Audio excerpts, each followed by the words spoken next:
a hurricane.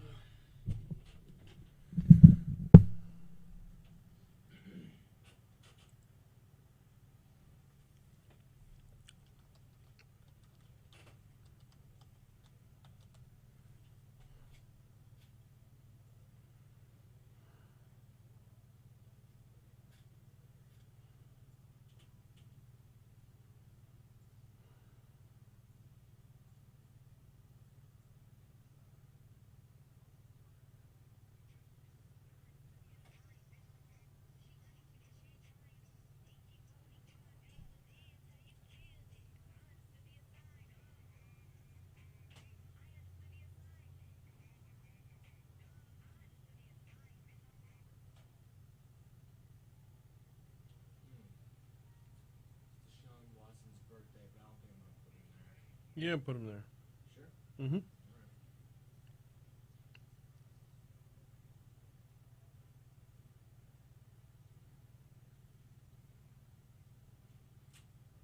Lord knows what's going on with him.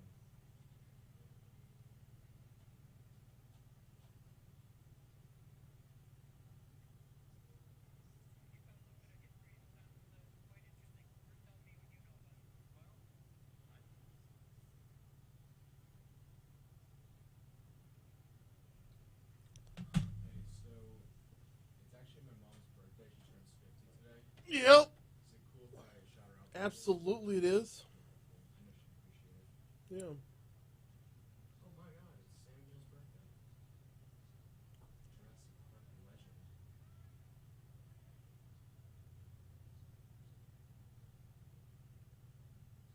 That's how you pronounce his last name, right? Sam Neill? I think so.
606, Talk 107.3 FM, WBRP. Good morning, everybody. Brian here with you. Jake Barty producing. We call it Mornings with Brian Haldane. We are off and running on this Tuesday morning.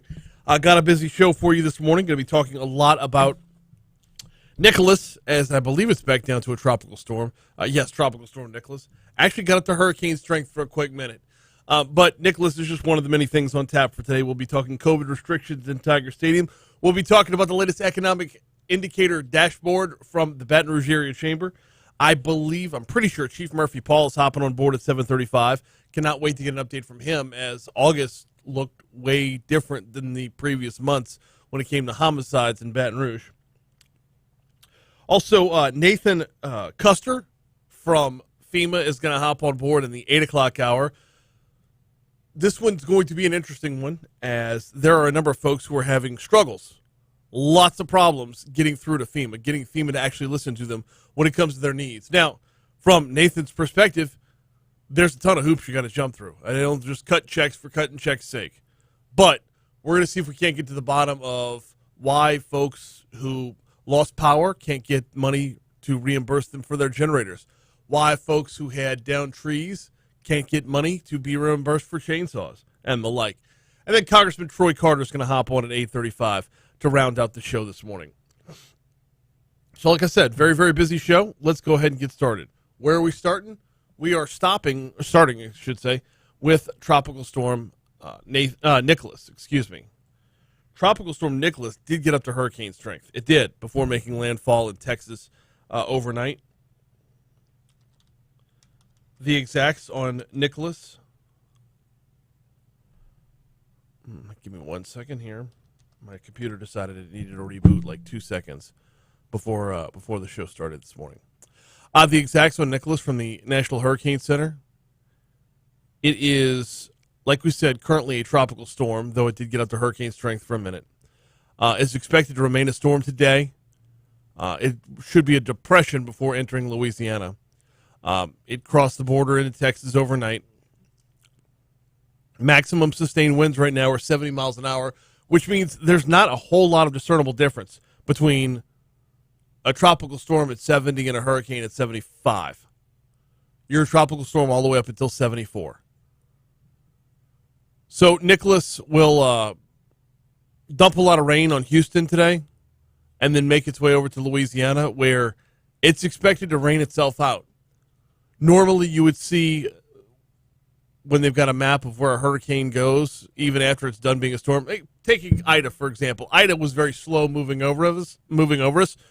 But we all remember Ida, after it was done with us, just continued up through Tennessee, Kentucky, and then all the way up through, dumping a ton of rain on New York and New Jersey. In fact, killing more people in New York than it killed in Louisiana. Nicholas, not the same thing. Nicholas is just going to sit on top of us. Now, as far as the actual path is concerned, when it made landfall, it did make landfall in the overnight hours, I should say. There is still a tropical storm warning in effect from Sabine Pass to Cameron, Louisiana.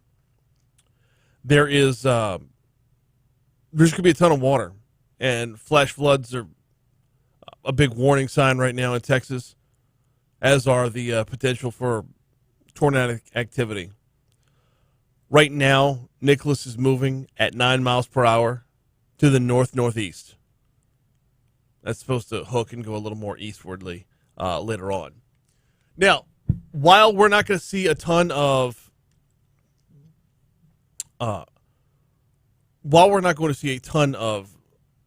the normal storm activity from Nicholas as far as hurricanes are concerned, we are going to get a ton of rain, or we're expected to get a ton of rain when it comes to this storm, because it's just going to sit over us. But I'm not even worried about Nicholas right now. What I'm worried about is where we're at on the hurricane calendar. I'm looking at it right now. So following Nicholas will be Odette, then Peter, then Rose, then Sam, then Teresa, then Victor, then Wanda. And if you're saying, Brian, we're already past the midway point, why are we looking at that?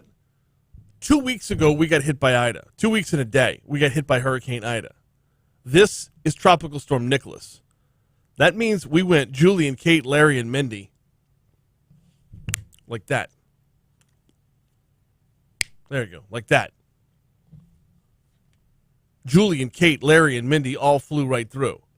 This is the time of year where we do start to see more and more storms pop up, where storms get more and more frequent. In fact, running with that theme, if you will, while Nicholas is sitting over Texas and before making its way towards us, it's important to note that there are two different disturbances on the National Hurricane Center's map as well. Disturbance number 2 is northeast of Cuba right now and has a 60% chance of formation over the next 5 days. Disturbance number 1, however, is just off the coast of Africa and has an 80% chance of formation over the next 5 days. Now, should one of these become a named storm, like we said, it's Odette and Peter are the next two in line. But this is the time of year, the peak of hurricane season, where we just start to see them churn and churn and churn. Storms popping out, making their way over here. And at that point, it's just a matter of which one's coming towards us or which one's the next one coming towards us. So we'll have a lot more on Nicholas as the show wears on. Got to take a break. Before we take that break, though, let me tell you about the folks over at Mathern's Market. They've got 2 locations. I'm always telling you about the location on Nicholson at Skip Burtman Drive, and, well, for good reason. I mean, number one, it's super convenient if your commute takes you up Nicholson to just download the Mathern's app, get your grocery shopping done without even leaving the car. But I haven't told you lately about the location downtown on 3rd Street. The location downtown on 3rd Street could not be a better stop-off to grab yourself some lunch. Or, more to the point, grab a couple of grocery items that you know you're going to need that night. Again, saving time. Again, convenience. Again, getting things done to kind of multitask a little bit to make your day a little bit easier.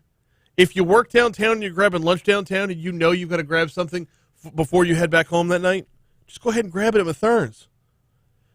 3rd Street, downtown, Nicholson at Skip Burtman Drive, both locations of a great service, great selection, great quality for the Mathern's Market.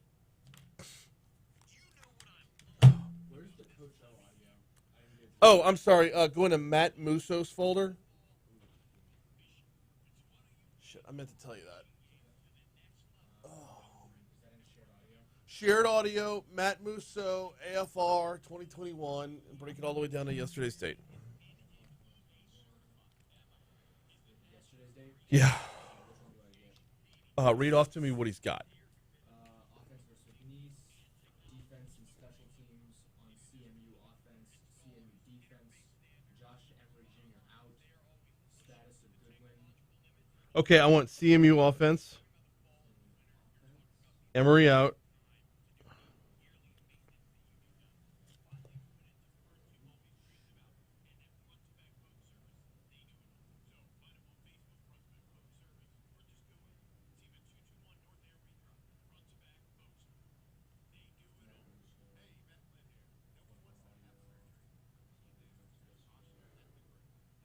CMU offense. Okay. Emery out. What else has he got? Status of Goodwin. Why is offensive tempo lagging behind? Yes. On young RBs. No. By drops. On CMU run game. Mason Smith breakout. Status of injured O-line. What is yet to happen for offense to reach potential? Will Garrett play for CMU? Do you need positive yards or can you just create tempo?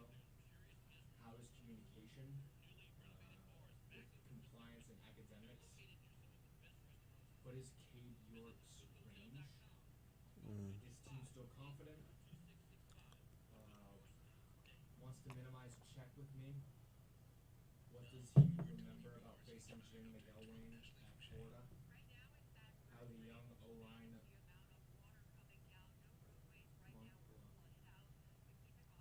how the young O-line looks, I assume is what it says. Looked, yeah. Okay. Status of Sage Ryan on Roy and Smith. And that's all of PBU. Okay. So I have on CMU offense, John Emery Jr. out for a year, and why is offensive tempo lagging behind? Yeah, and we're going to go in the reverse order for that, by the way. So 7-5-3. Good. Yeah.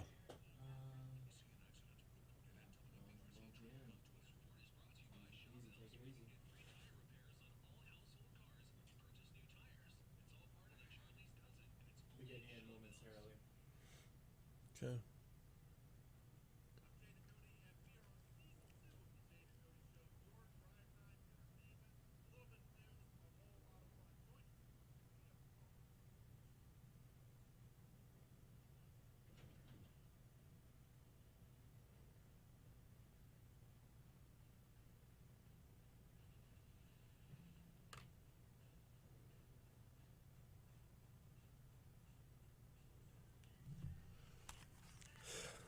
Six 17, Talk 1073 FM, WBRP. Time to talk a little sports. First of all, shout out Vegas, baby. The Raiders home opener in the Roomba. Is it Roomba or Zumba? It's Roomba. Their stadium looks like those little automatic vacuums that run around your house and scare the you know what out of you in the middle of the night. Anyway, your first Monday Night Football game of the season in the books. Raiders, your winners in that game. So nice. Taken to the new home very, very nicely. Although, to be fair, Baltimore has zero run game whatsoever. LSU football. They've got Central Michigan coming up this weekend. They've got Jim McElwain coming up this weekend. Jim McElwain is, familiar to a lot of LSU fans after having a stint in Florida. We'll get to him in a minute. Let's look back first on the first two games. Ed Ogeron in his Monday lunchtime press conference asked about why is the offense so sluggish? Yeah, I think that's more of we're trying to look over, get the perfect play for the perfect defense, and we had a discussion, and we're better off sometimes going what we call warp, go fast, and attack the defense, and we're going to practice that this week. That didn't answer anything. All right, fine. We'll just look for it this week. As far as this week is concerned, we're getting a little clearer picture of what our running back situation is going to look like. No more week to week on waiting to find out if John Emery is eligible. John Emery is not going to be eligible all year long. Yeah, John Emery is out the year, and my saying he's unavailable. Now, if things could change. If they do change, we'll play him. But right now, he's unavailable. Could they change? Yeah, but that's out of my control. Interesting story there about Emery and whether or not he took an online class that he wasn't supposed to take or signed up for the wrong class. That's how he became academically ineligible. A lot of questions surrounding that heading into the season. When he was out for the first game, it's like, wait. You had 1 week of classes, you had a week off for a hurricane, and then you have a game, and already people are academically ineligible? How is it even possible? Well, that's how that came to be. We're going to run out of time before we take this break. So let's go ahead and meet the Fox Business Report right here. On the backside, come back. We'll talk a little more LSU football after that, if need be. You're listening to Mornings with Brian Haldane on Talk 1073. Here comes the Fox Business Report. Then we'll check traffic next.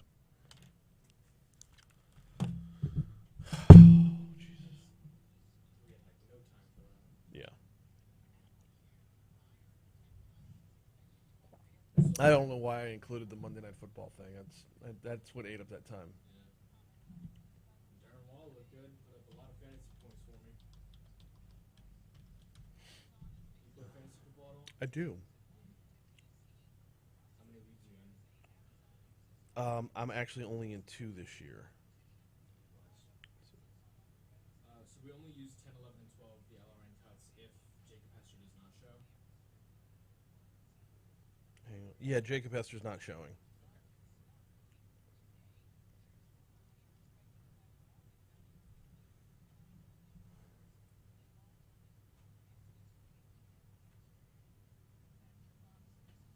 Cut here.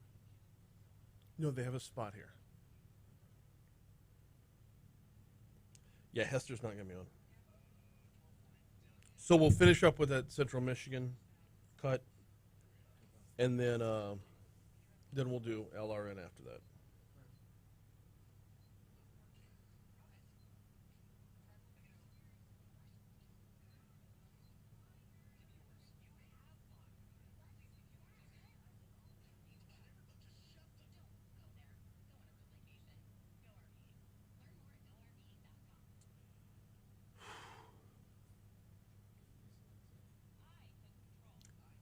Yes, it's a 30-second spot.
Where are?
Mm-hmm.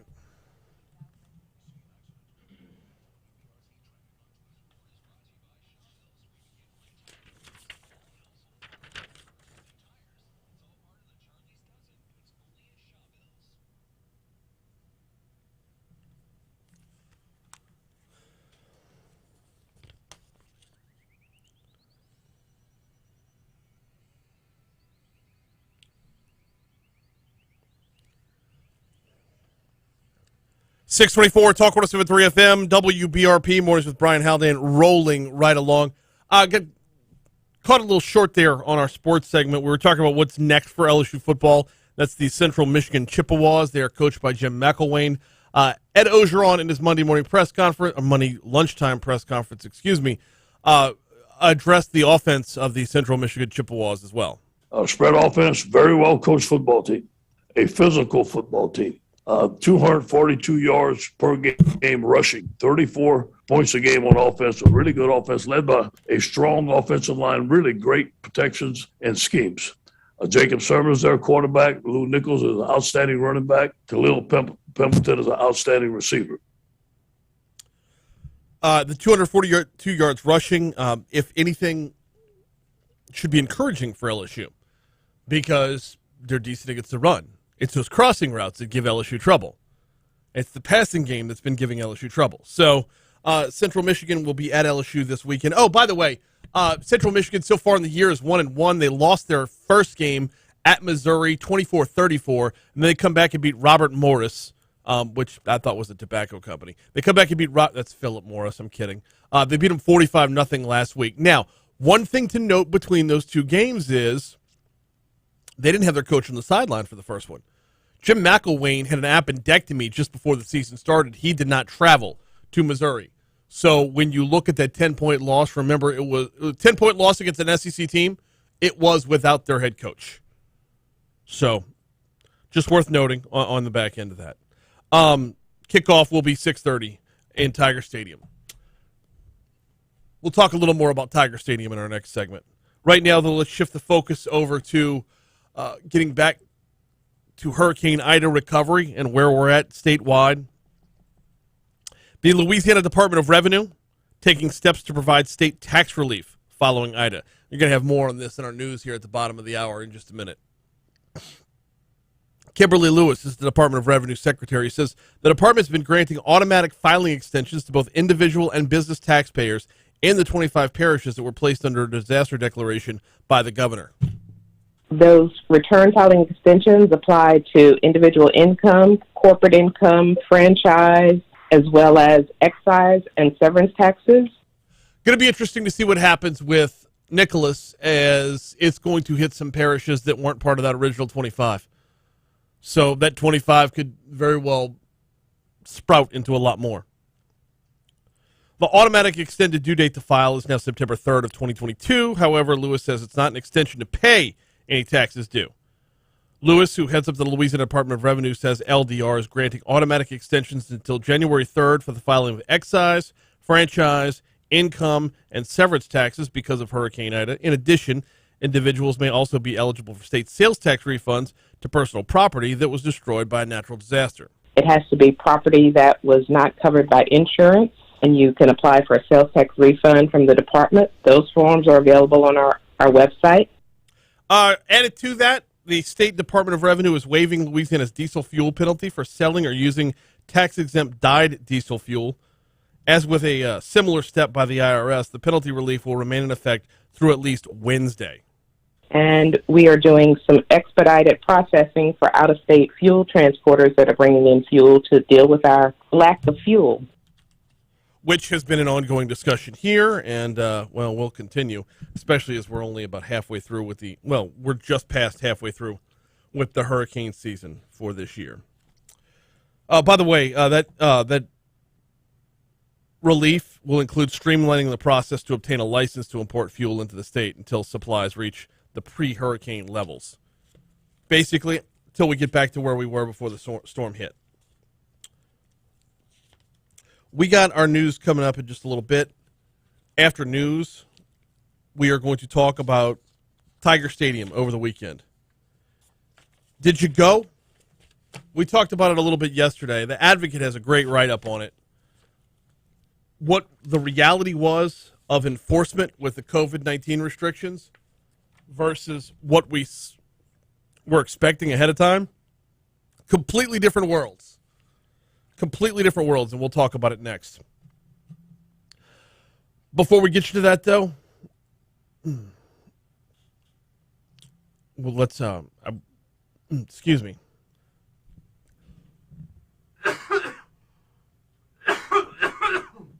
Sorry, had a little coughing fit right there. Was trying to swallow it back down and just couldn't. Before we get you to that, though, we are going to check CBS News, our own local news, traffic, and weather as well, before coming back. This Nathan, we're going to have audio from Governor John Bel Edwards. Not Nathan, excuse me, Nicholas. We're going to have audio available from Governor John Bel Edwards. He held a press conference yesterday. It's very easy to come off of a very dangerous storm, one of the strongest storms to ever hit Louisiana's coast, like Hurricane Ida, and just overlook a storm like Nicholas. But the governor in his press conference yesterday gave some very stark comparisons, some stark reminders as to why we should not overlook it. Aside from the fact that it's going to hit a lot of parishes that don't always get hit by hurricanes, and some that always do, there are some historical comparisons to keep in mind when looking at what is now, once again, Tropical Storm Nicholas. All right, let's go ahead and get you to CBS News. Enforcement of Tiger Stadium COVID restrictions. That's what the headline reads at The Advocate. We're talking about it next on Talk 107.3.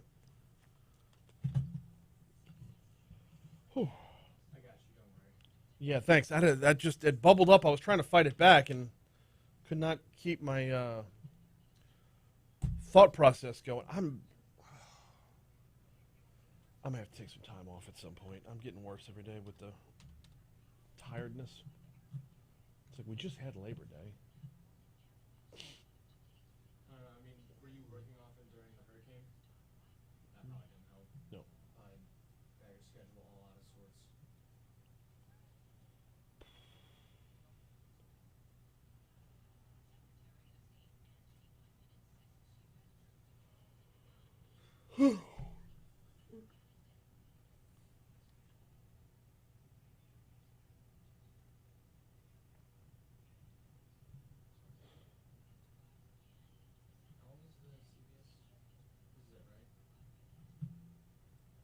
Yeah, it's 1 minute.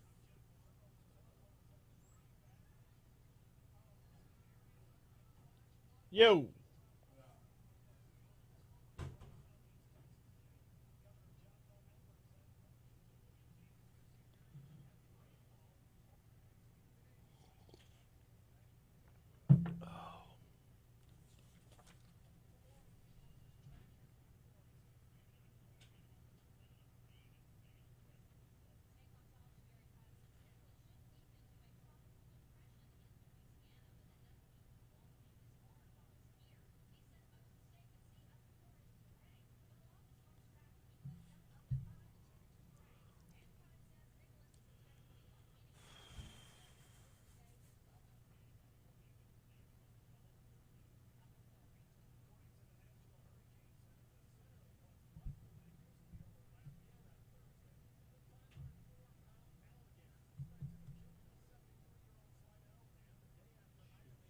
Byron says it looks like I have a mohawk on the feed. It kind of does. I see it. Might be the glare, like the light. Yeah.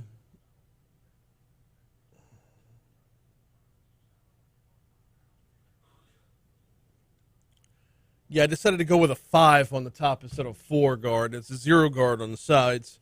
I guess that little bitty difference makes a big difference on camera. Especially with the, it's not like we're lit to actually be on camera in here. We just have retracted lighting in the studio. Doing a TV thing for a radio studio still. Oh, I got to go across the hall. I'll be right back.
Can't dub audio if the friggin' computer won't come up.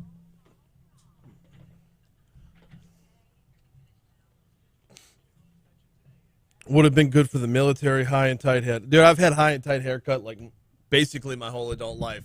It's just higher and tighter now.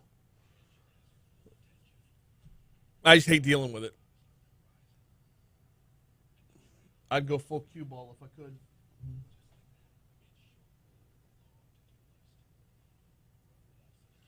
Byron says I'm doing the opposite. My hair is almost as long as it was in high school when I was rocking an awesome mullet. See, we weren't allowed to have long hair in high school, which probably set the tone for me forever. I never understood long hair. This right here, I wake up, I'm already done.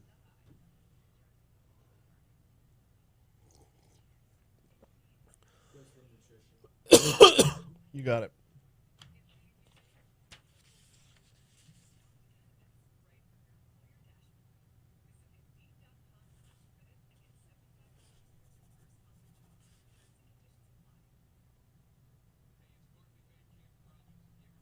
I'm going to have to go across the hall again in the next break.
638, Talk 107.3 FM, WBRP.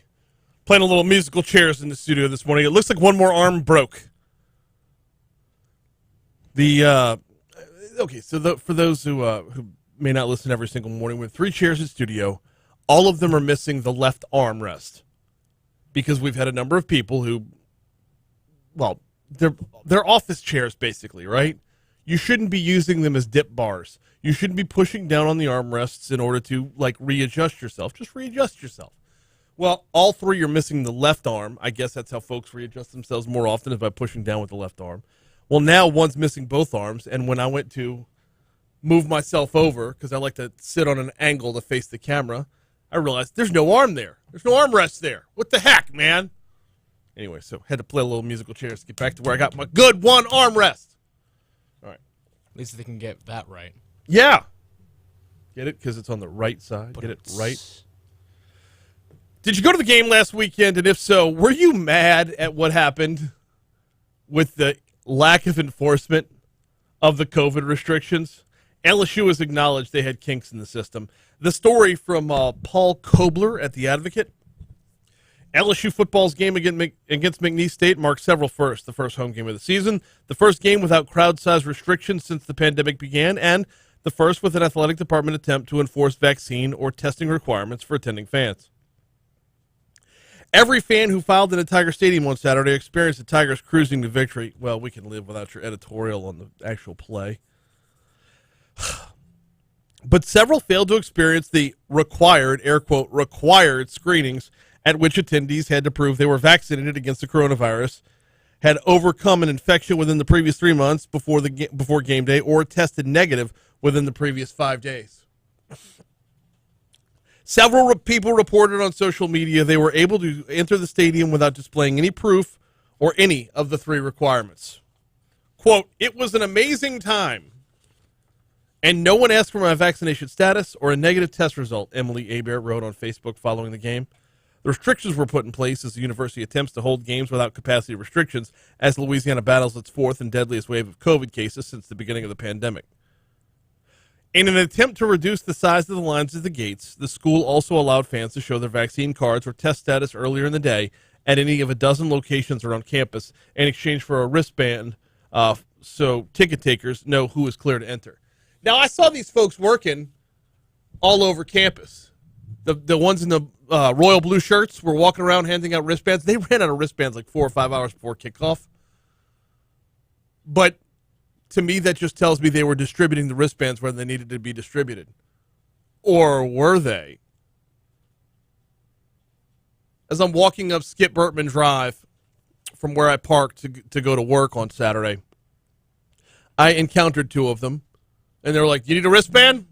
And I'm like, I'm going to work. I'm actually going to be across from the stadium. I'm sure I can get whatever I need when I get there. I don't want to be in the way for anybody else. And they're like, "You sure?" Like, really pushing it. "You sure? You sure?" Anyway, I had to go back to my car later on in the afternoon and then come back again. I say later on in the afternoon. The first trip was around 1. The second trip was around 1:30. And they're talking with these 2 girls and who were going to the game themselves. And one of the girls is like, we're actually meeting 2 friends. We're actually meeting 2 friends. They're vaccinated. Can we get theirs too? Lo and behold, boom, sure enough. Yeah. Okay, here you go. Now, a lot of locations, or all the locations, ran out of paper wristbands, similar in appearance to those commonly handed out at concerts and bars in Tigerland. They did this, like I said, hours before kickoff. The university knows there were some shortcomings with their first attempt at enforcing the mandate. Ernie Ballard with LSU tells The Advocate, "We're aware of individuals whose credentials were not checked. We're also aware of individuals who were checked more than once. It was the first game. It's not surprising there were some kinks that we're working through." I don't know why there is. Well, would this fall on LSU or would it fall directly on the athletic department? Either way, what I'm worried about here is a false sense of lackadaisicalness. That's not a word, but I just made it up. Is it a word? No. It is now. Okay. What I'm worried about here is when everyone goes out to the game this coming Saturday, when you see tighter restrictions, when you see actual enforcement. The number of people who complained, "Oh, this is a joke, man. You said I was going to be screened. I wasn't screened. It's like complaining after a hurricane misses you. Very similar to that. You know, you do all your prep work for a hurricane. You fill your gas cans. You buy your batteries. You got a few candles, some bottled water, whatever the case might be. You're stacked up on mac and cheese, whatever. Vienna sausage. And then the hurricane misses you and you're all mad because you didn't get any damage to your roof. And then a storm like Ida rolls through and we all learn, you know, what we really need to brace for. It was a joke, man. How bad is it going to be when you go back out Saturday and they're actually cracking down? Or maybe they won't. I don't know. You won't know till you get there. I heard some fun stories about what people were doing just to get by. I heard about people showing off receipts as if they were vaccine cards. I heard people taking pictures of each other's vaccine cards and swapping off and just showing their phone to get in the stadium. All kinds of craziness, just walking right by. And it tells you this is all about appearance. This is all about making some people feel better. But at the same time, though, I want to ask you this question. Broader scheme. If you were unvaccinated leading up to the season, did you go get in line for a shot because you knew you were going to be screened at Tiger Stadium? They also had a vaccine station opened up by the PMAC with a long line there as well. Now, if the point of the screening is to prevent the spread of the coronavirus within Tiger Stadium last Saturday night, getting a shot at 3 p.m. does nothing for when you enter the stadium at 6. But grand scheme of things, if they're just looking to get more and more people vaccinated by greater numbers, and we all have to go through these motions, we all have to play the little game in order to get moving forward, I'm down. That's fine. I'm sure there's a lot of people that would have rather known it was a game before Saturday, especially now that the precedent has been set. Will it be a game again this Saturday? Or now when they come back and have kind of rope-a-doped you into thinking that it was going to be all loosey-goosey, you come back around, you show up Saturday, and they're like, they're real about it. It's going to be a different scenario altogether. Kickoff 6:30 against Central Michigan. Jim McElwain, who rides on Sharks naked. Coverage on our sister station, Eagle 98.1, will begin at 1:30 p.m. Saturday. We're due up for a break already. Darn it. All right, we got to take a break here. Actually, we're 1 minute away from break, which is enough time for me to remind you about, did you pack on some hurricane pounds? Who doesn't, right? You buy all the snacks ahead of time. You get the little Debbies. You know what's coming when a hurricane rolls through town. And 2 weeks ago when Ida rolled through town, you had your full stock of snacks. You had to empty out your refrigerator when you ran out of power for too long. If you did not make the healthiest choices throughout the storm, maybe put on a few pounds, and this is after putting on some pounds throughout the summertime, maybe try Go Slim Nutrition. GEAUX SlimBR.com. GoSlimBR.com. 763-9627 is the phone number. Get yourself on a path to being a healthier you. Get yourself on a path to making better health decisions with Go Slim. I've been taking part in the program. I'm down right at 50 pounds. You could be on your way to some healthier choices, too. They're on Bluebonnet right next to Rouse's, Bluebonnet at Perkins, or visit GEAUXSlimBR.com. Sorry, a little heavy on that one. No, well, it is. We got to back time it all the way out to after traffic. We're going to be all right, though. I usually leave a couple. There's usually 15 seconds for a promo there.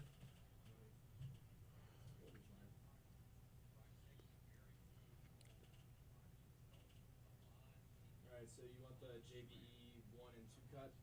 Yes. Lift with your legs. Wait, what was I talking about lifting?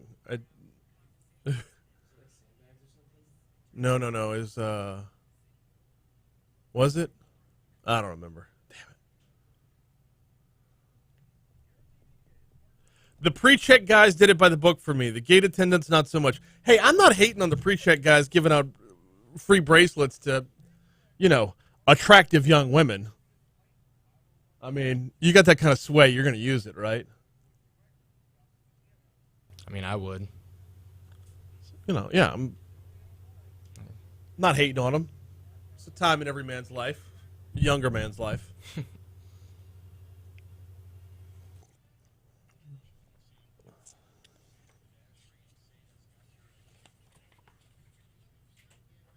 Oh, armrest. Talk about the armrest. Lift with your legs.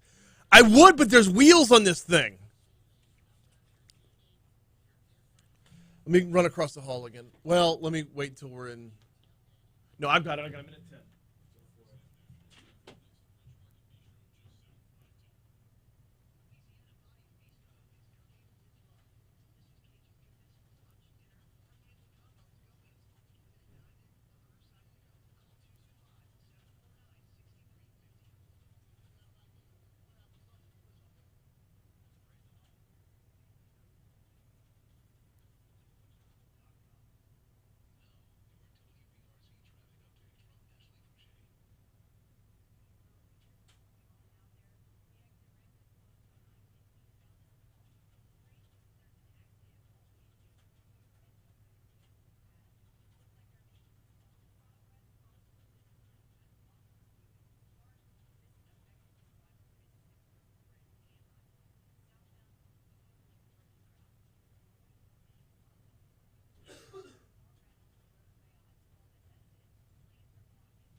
All right.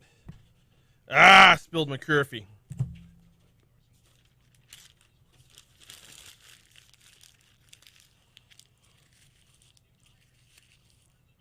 Ooh, John Emery's hired an attorney. Yeah.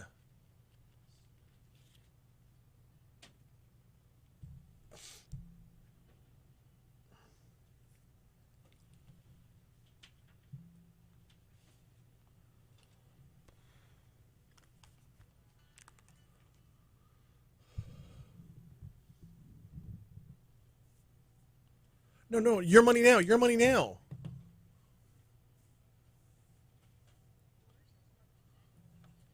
Shit.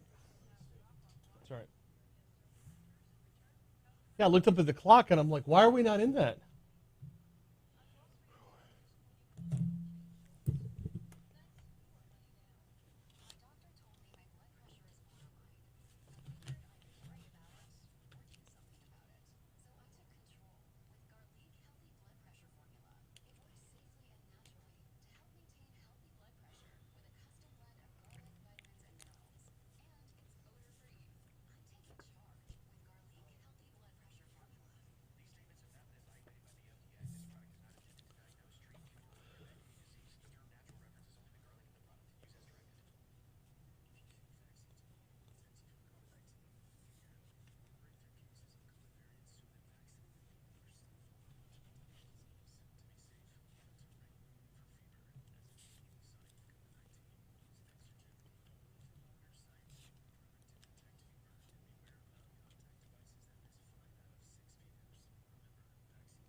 There you go.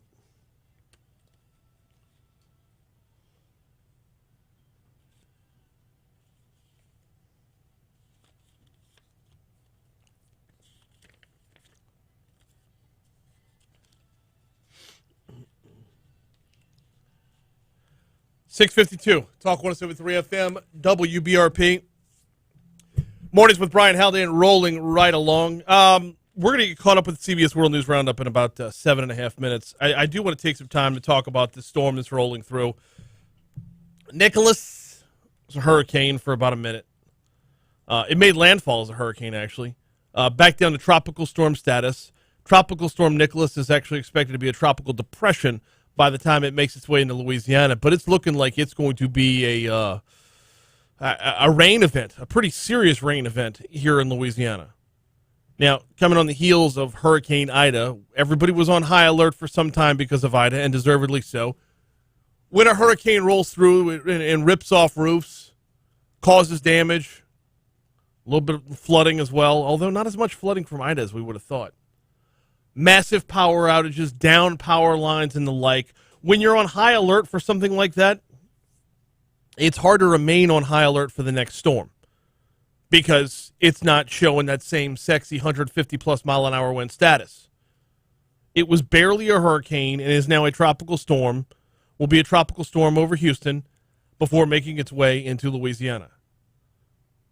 But don't let the low number on the maximum sustained winds, don't let the storm's status, don't let the H, S, or D in front of its name, it's going to be a D by the time it gets here for depression.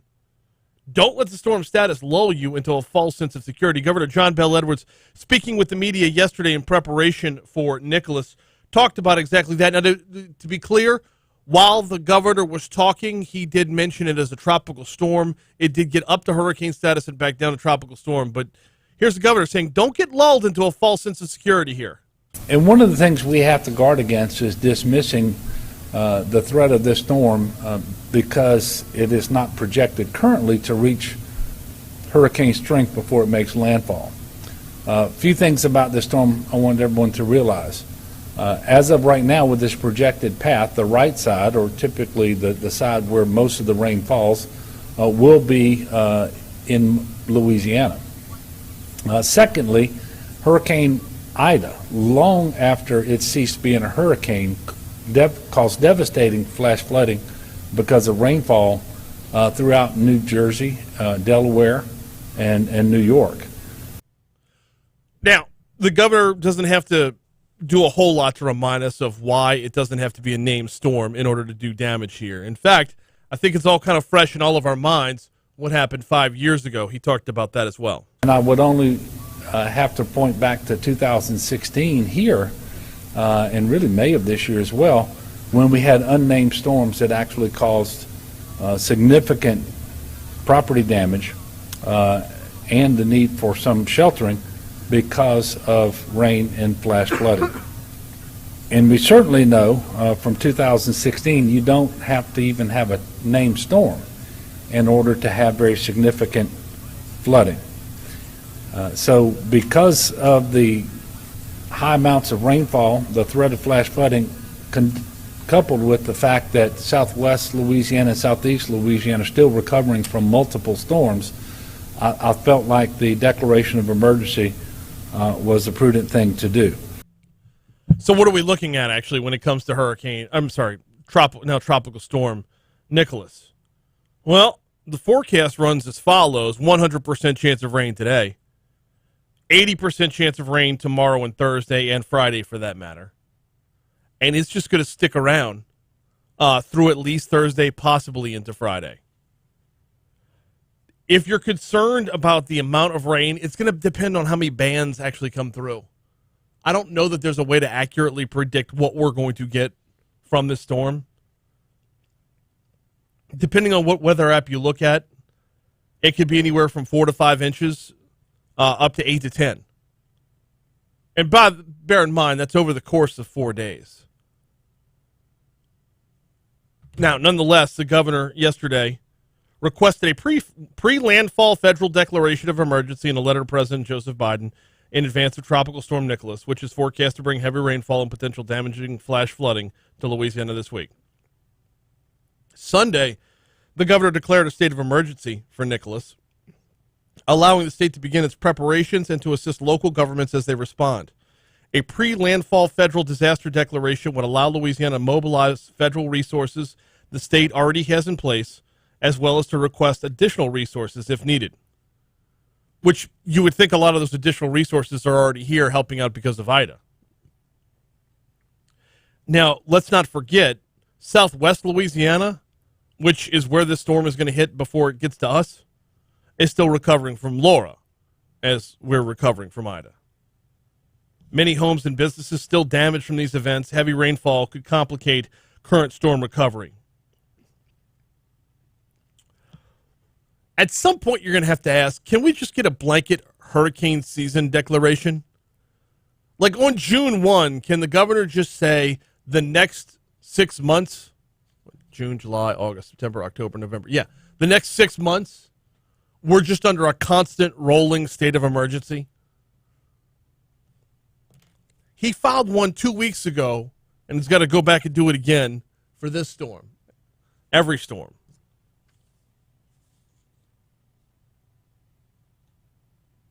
That 2016 reminder is a stark reminder. I doubt we're going to see that level of rainfall here. But to look at the forecast over the course of the next week and not see a day where it's under a 50-50 chance of rain. What is it? We got to get till Tuesday before we're under a 50% chance of rain. So literally 1 week from today.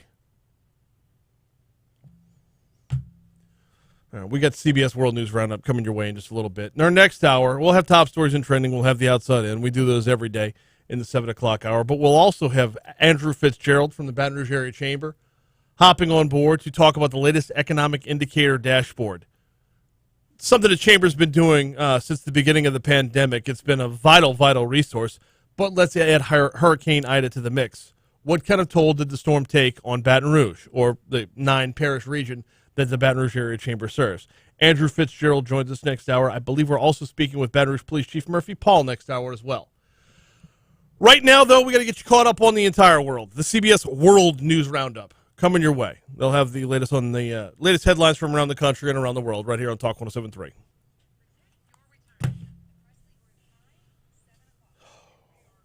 Big J. What's up, man? Big, what's up, brother? Hug it out. Oh, yeah. I'm struggling most today, man. Hey, Big, check this out. Go around the corner and throw out twice. Oh, come on. Yeah, man, I'm sorry. Yeah, what you gonna do? What you got? No. No, what you got? That's an awful feeling over there. There's nothing worse than that. I'm the only man alive who knows this. That's pretty strong. There's a lot of dudes out there. Yeah. You feel me? Yes. I Something don't want to be happened- on YouTube just talking. Oh, like come nobody on. knows. Something happened on this day in LSU football history that will never, ever happen again. Cecil Collins snuck into an apartment? No. On the field. Oh, Haldane, okay. on the field. Come on. This is no time to act childish. September 14th, dude. 1974. Charlie McClendon switched to the veer. Carl Otis Trimble was the quarterback. Him and Billy Broussard that entire season completed 59 passes. LSU rushed for 437 yards, beat Colorado in the opener without completing one pass. Wow. It's the last time that'll ever happen. Unreal. How you like that one? I do. You're right. Nobody else in the world knows that. I learned something new today. It's 7. Oh, Jake, you just started, dude. Trust me. Every day you're going to learn a bunch of new shit with me. That's how I live. Am I right? So Hey, what you got going Saturday evening, man? We're going to brew some beer at the house, yeah? I wish. I gotta work.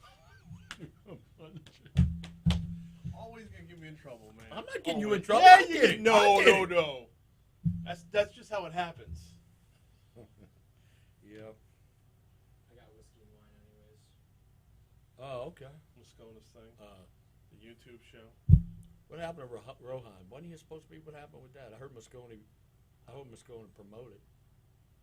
Yeah, it's him and T-Bob. Though. It's Moscona and T-Bob. I don't know. Maybe it's a good way to cross-promote the podcast. I don't know. Talking about podcasts, man. I'm doing my own. I'm getting together with a couple of buddies. We're doing a Candyland podcast. Hey. It's going to be awesome. You should. Tell you what, I'm going to get Gordy to promote it.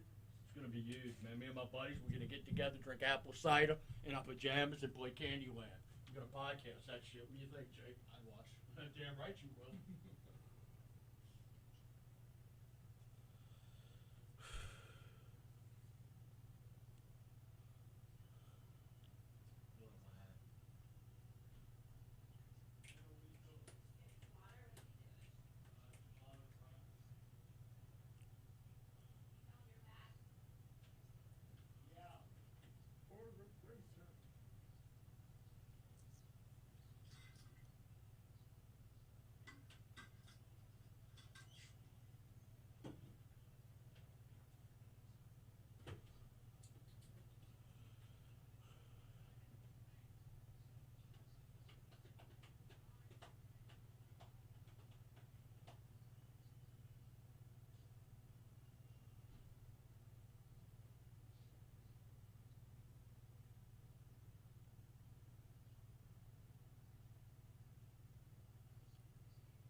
What? Arnold Schwarzenegger being the governor of California. Yeah.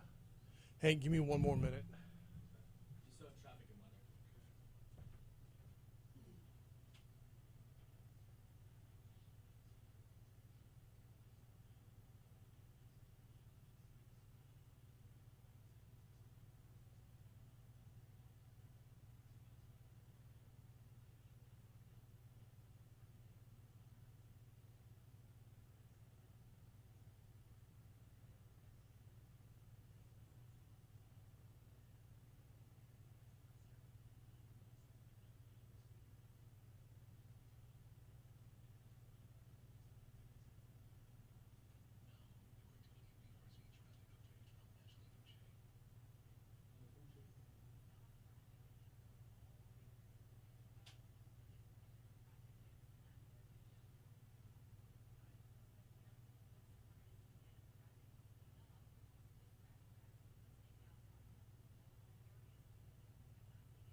Booyah. Gotcha.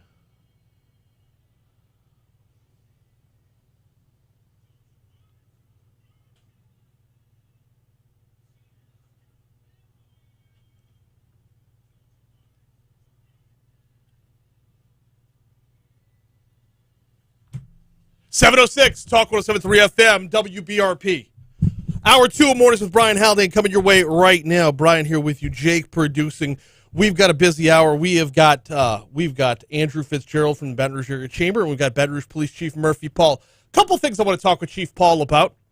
One of which is homicide numbers were on a ridiculous clip for the first 7 months of the year. And then it looked like it just dropped off the map in August. What happened?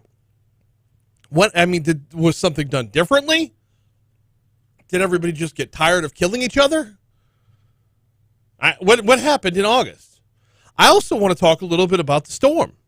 How did BRPD do through the storm? I mean, it's not... Oftentimes, in the wake of a hurricane, you'll hear massive reports of looting and the like. I didn't hear a whole lot about that. When you have massive power outages, you will often hear about that. Didn't hear a whole lot about it. So, want to pick the Chief's brain about that as well. And see what else he's got going on. You know, the Chief brings numbers. He brings data. He brings analytics. And I geek out on analytics. That's all still to come later on this hour. Right now, though, it's time for Top Stories and Trending.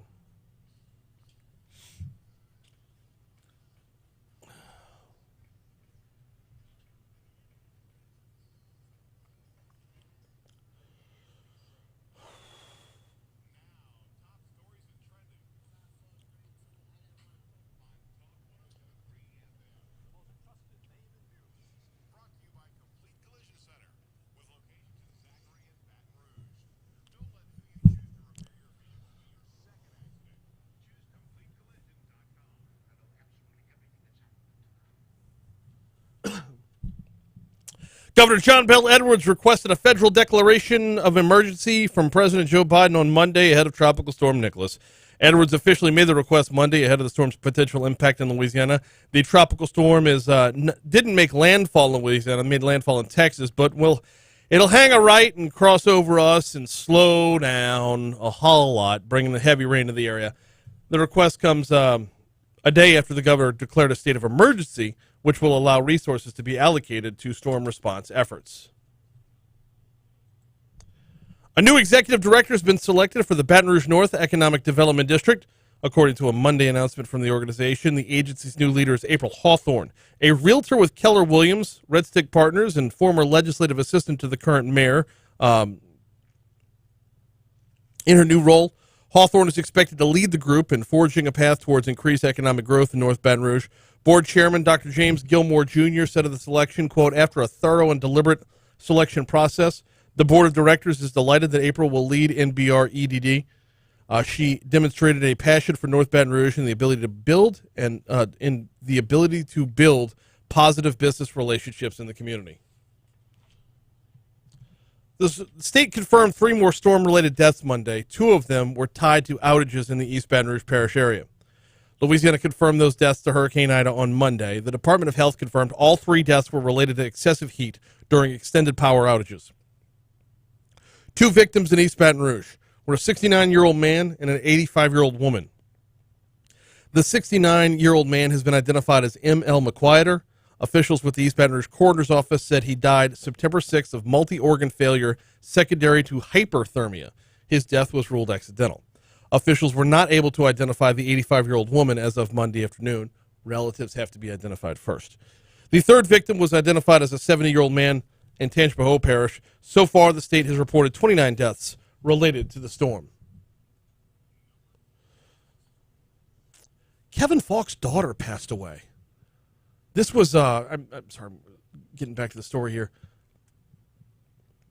Very, very sad story yesterday. Not a whole lot of details about it. An LSU student who is also the child of Tigers football coach passed away Monday morning. Kevion Falk, 19 years old, was an LSU student, a student worker for LSU football, and the daughter of running backs coach Kevin Falk. The LSU Athletic Department released a statement Monday afternoon confirming her passing, but not much more, just that she passed. Hurricane Nicholas making landfall along the Texas coast on Tuesday, bringing the threat of up to 20 inches of rainfall to parts of the Gulf Coast, including a lot of the same area that was hit by Hurricane Harvey back in 2017, and a lot of storm-battered Louisiana as well. Nicholas touched down on the eastern part of the Matagorda Peninsula, about 10 miles west-southwest of Sargent Beach, Texas. Maximum sustained winds of 75 miles per hour, which makes it a hurricane by 1 mile per hour. According to the National Hurricane Center in Miami, Nicholas was the 14th named storm of the 2021 Atlantic hurricane season. It's going to slow down. It's going to head our way. It's going to dump a lot of rain on us. But we'll be ready. That's a look at your top stories. Here's a look at what's trending this morning. Haley Arsenault is trending this morning. Haley Arsenault of St. Francisville will be part of the first all-civilian space flight this week. Will also be a guest on CBS Mornings today. Grabbing this from The Advocate as well. CBS This Morning airs from 7 a.m. to 9 a.m. Arsenault's appearance will be during the second hour during a Note to Self segment, in which guests often read letters they have written to their younger selves. On the history-making flight that's coming up, 29-year-old Arsenault will set lots of records. The first American civilian woman in space, the youngest American in space, the first person with an artificial joint, and the first cancer survivor in space. Basically, Haley's checking every box possible. She was a patient at the St. Jude's Research Hospital in Memphis, Tennessee as a child, now works there as a physician assistant, helping patients with leukemia and lymphoma. Haley Arsenault, going to space. That is a look at your top stories in trending. We are due up for a quick break. I do have to tell you about Mooyah. Confirmed, will be in for Foodie Friday this week. Cannot wait. Cannot wait to dive into a little bit. It's been like, 2-3 weeks since before the storm. I'm so overdue. I love going by Mooyah. My preferred location is the Segan Lane location, simply because it's closer to where I'm at on a regular basis. They've got a newer location, though, on Bluebonnet at Highland Road. Both locations, you're going to find the same great ingredients. Both locations, you're going to find the same great service. Both locations, you're going to find the fresh cut vegetables, the freshly baked potato buns, the certified Angus beef, and the real ice cream milkshakes. Go through their menu. They've got tons of burgers to choose from. And if you don't find the one that's to your liking, you can create your own. Great service, great ingredients, the best burgers in Baton Rouge. Mooyah, burgers, fries, and shakes.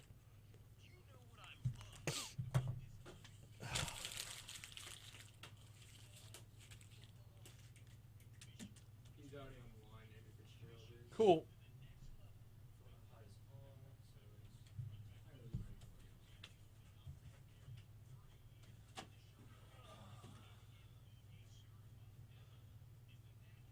I gotta get rid of this. Yeah.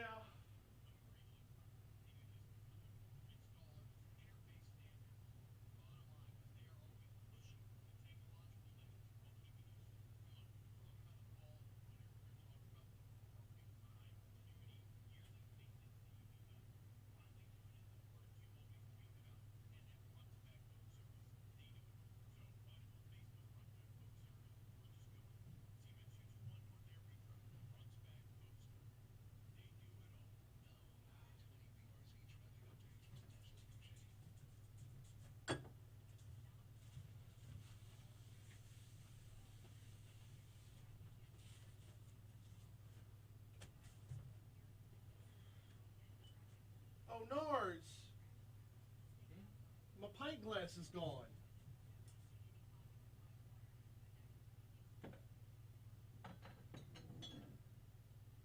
My Pelican's pint glass is gone.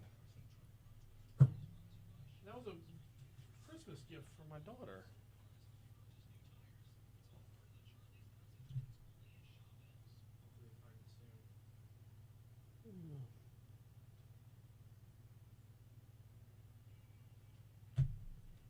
Mm.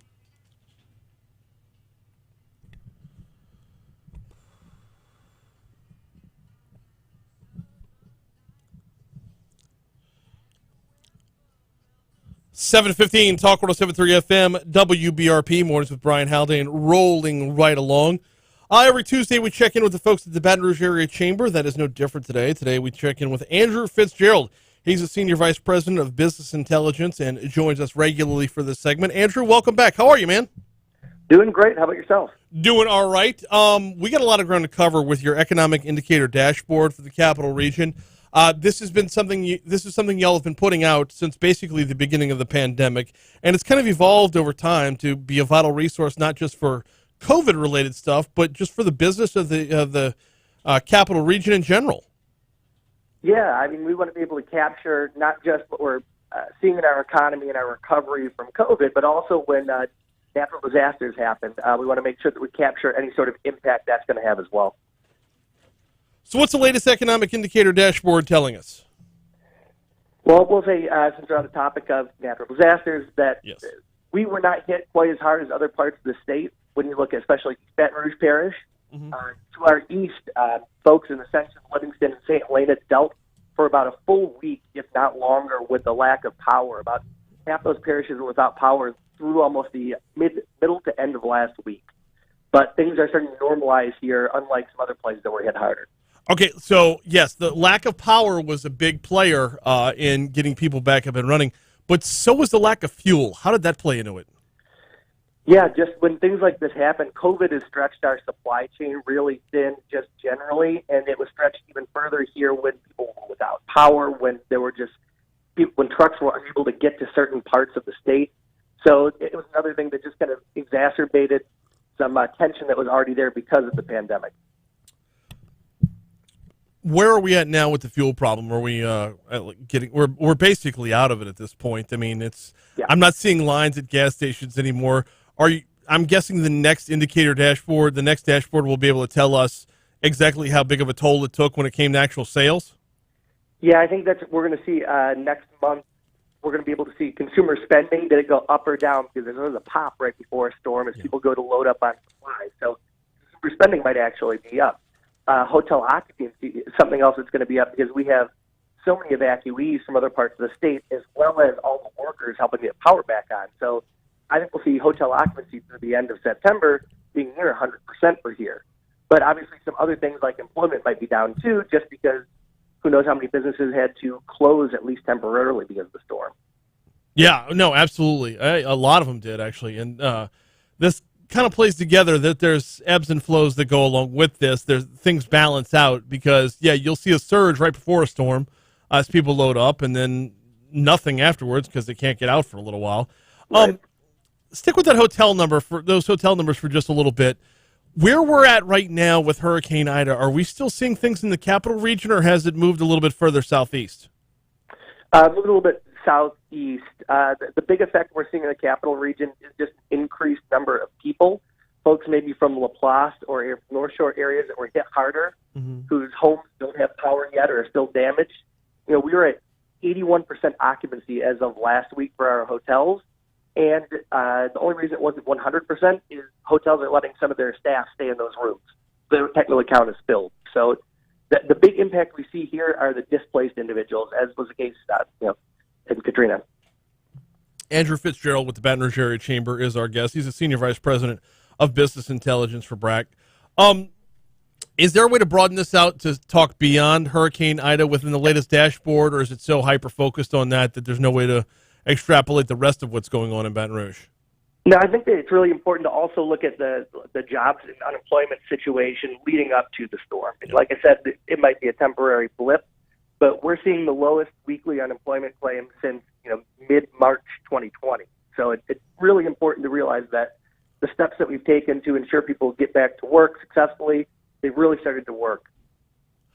Mid-March 2020 would be the beginning of the stay-at-home order, the beginning of the shutdowns. That's right. We have the fewest claims since pre-shutdown. What kind of number? Sorry about that. No worries. What kind of, comparison-wise, what kind of overall numbers are we talking about? We're talking about last week, there were about 6,900 weekly unemployment claims in the capital region. That was in the 50s and 60s during the height of it. This is the first time we've been below 7,000 claims since the March number. So we're about a tenth of people at the height of this pandemic, about a ninth or a tenth of them, and we're really just trending nicely downward. Only at 1/3 of people now off unemployment that were on when Governor Edwards announced he was suspending the enhanced unemployment. Andrew Fitzgerald from the Baton Rouge Area Chamber is our guest. We're talking about the latest dashboard, the Economic Indicator Dashboard, which, so I follow this thing every time it comes out, and it's such a great resource. It covers so much ground. Let's dive a little bit deeper into one of the slides that's on it, if we could, and Sure. that is the different sectors and where we're seeing those unemployment numbers, or where we're seeing the rehiring as well. What sectors really stood out to you in this latest round? What really stood out to me was government, because it lost a significant number of jobs, and construction, because it remains the hardest hit sector, as specifically industrial construction within that construction sector. So the people building the plants, the people doing maintenance on the plants. So construction, if I'm reading this right, lost 6,100 jobs because of COVID. Is that right? Yeah, it's about 6,100 jobs below what it was pre-COVID for March 2020. Now, this should dovetail with a lot of the recruiting that BRAC does to bring new business to town. Is there a way to project where it's going to be?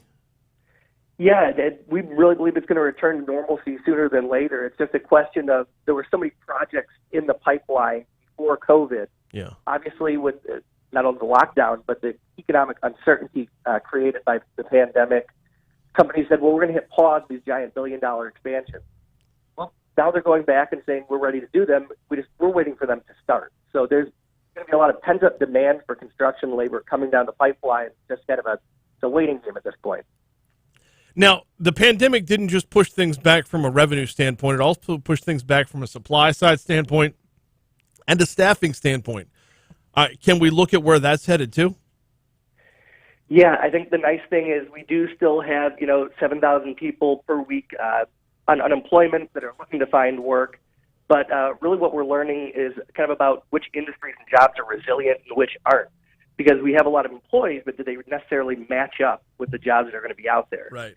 And what we're seeing, because we talked about that supply chain issue earlier, the most in-demand occupation is CDL truck driving, which is, it's a 7-week training course, and you make around $50,000 a year on average. So it seems like a great opportunity for folks out there. We just don't currently have people trained for that position.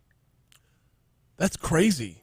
That's all. I mean, that's fantastic. That, like, when an answer can be that clear cut, just to know where the path can be in the very near future. Hey, parish by parish, because y'all cover a 9-parish area. Parish by parish, is anyone doing better than the rest, or is anyone lagging behind through this? So in terms of job recovery, Ascension probably has the lowest unemployment rate in the 9 parish region, we're at about 5.8%. East Baton Rouge is just a tick above that.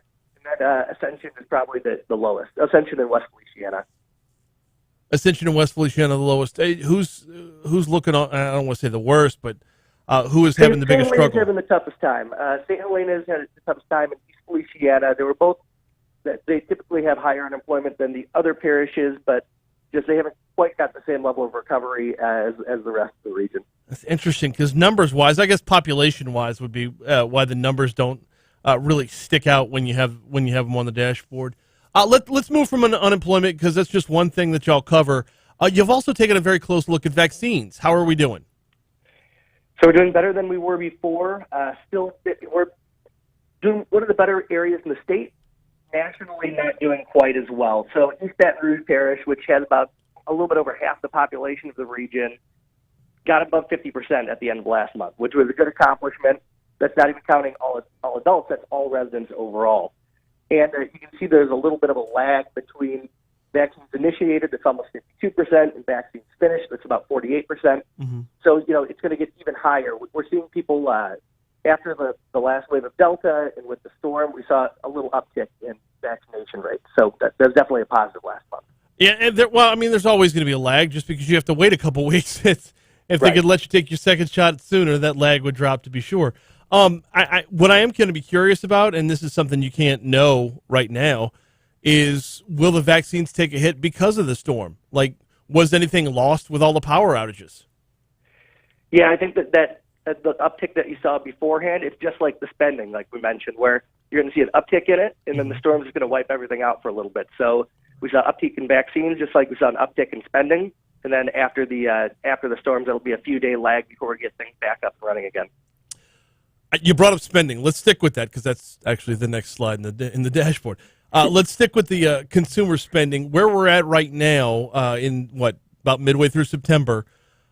Traditionally, where does this take us now through the holiday season? Are we at a time of year where consumer spending is normally up, and will the pandemic have an effect on that?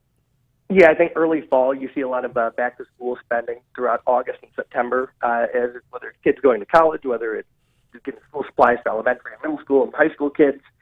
You normally see an uptick then, sort of a lag, and then once you get into November, the sort of Black Friday kicks it off, the traditional holiday spending season. So hopefully we see that retail sales that have sort of lagged, not really lagged, they've been kind of middling, pretty good in Ascension, okay in Livingston, a little bit low in East Baton Rouge. I think we're going to see that pick up in the fourth quarter, more towards the holiday season. That would be the traditional path. Did anything stick out in 2020 that would kind of buck that trend? So the one difference in 2020 is consumer spending was incredibly high in 2020 because there's all this government stimulus. Mm-hmm. So with people not getting the checks, with unemployment not being enhanced, I don't know if we're going to see it be above those 2020 numbers that were a little bit artificially inflated. I think the fact that unemployment is getting back to normal means we might have more of a normal holiday season than what we saw last year. So don't be alarmed if the numbers aren't where they were, because we saw basically a number on steroids last year because of all the boosts we got from the government. Yeah, from kind of a researcher and economist perspective, you got to check everything against 2019 rather than 2020, because that was the last year in which we lived in sort of a normal, sane world. So last year will be interesting to study, interesting to see where we are a year later. But ultimately, if we want to benchmark, 2019 is probably a much better benchmark. Yeah, it's tough, though, because we are technically still in the pandemic. In 2019, we were not. Yep. So, it's side-by-side comparisons are going to be tough because, you can't look to last year. You can't look to the year before, although you probably should look to the year before, because when it comes to restrictions right now, there are none. Right. Yeah, they're just minimal because as you're seeing, the restrictions in place aren't keeping people from tailgating or going to football games or attending concerts or things of that nature. So we do have some precautions in place, but there aren't full industries kind of closed down like there were, after the summer last year. Yeah, I tell you, one of the things I'm going to be looking at, especially as the holiday season approaches, is how much we've adapted to online shopping. I mean, everything was trending in that direction before the pandemic and then really ramped up because of the pandemic. I'm just dying to see what local retail is going to end up doing this year. Yeah, that's definitely it encouraged that trend, like they said, was already occurring, and it'll be a supply chain issue with that too. We talked about the lack of truck drivers, and now Baton Rouge is sort of a shipping hub with the announcement of Amazon and other logistics and distribution people like that. So, will the lack of labor actually impact people's ability to shop online? Probably not. Those retailers know how to adapt, but it just means the demand for people in that industry is going to be even higher. He is Andrew Fitzgerald. He's the Senior Vice President for Business Intelligence with the Baton Rouge Area Chamber. We chat once a week with BRAC about what's going on in the greater Baton Rouge area from a business standpoint. Andrew, we appreciate the time this morning, man. Hey, thanks for having me. No, glad to have you on here. Greatly appreciate it. That's if you go to brac.org/recovery, brac.org/recovery, you'll find the economic indicator dashboard. They update it monthly. They were doing it weekly for a little while and then spread out to 2 weeks, and then eventually it was up to monthly as they follow the pandemic. I think monthly is probably going to be where it stays. But by the way, brac.org, a ton of resources in the wake of Hurricane Ida, a ton of resources throughout the pandemic. You can find at brac.org/recovery. So we're due up for a break here. We got CBS News coming your way in just a minute.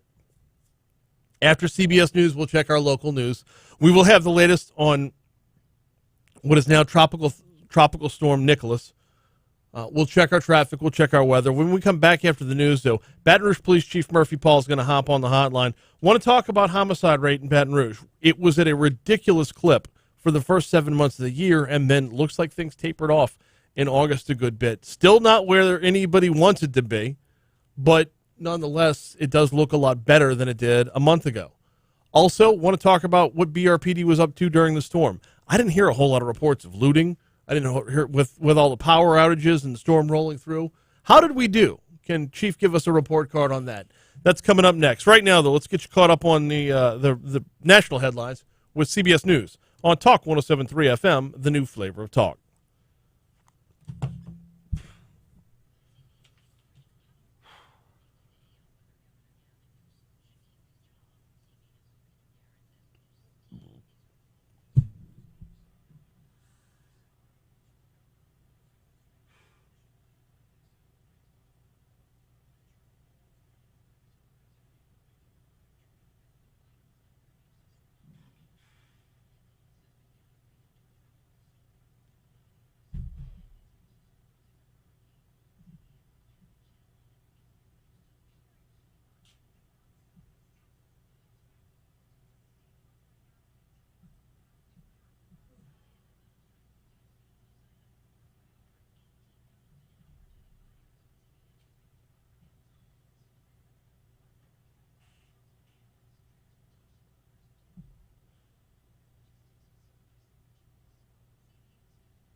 Murphy.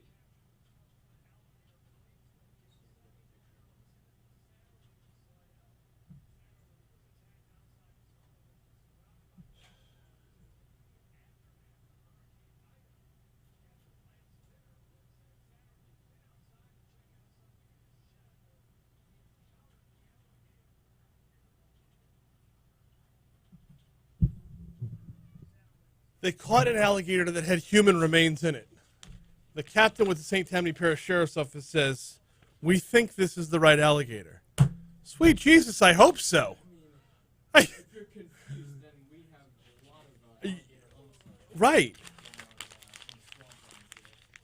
That's kind of worries me. Did somebody else get eaten by an alligator that we don't yet know about? Yeah, and that's the guy they were looking for a couple of months ago. It just turned up. You would think they could digest that by now. At this point, I don't know if Russia's anymore. And if you take that alligator and you eat that alligator, are you now a second-degree cannibal? It depends on if it's still in his system, I think. I'm just saying once an alligator has eaten a person.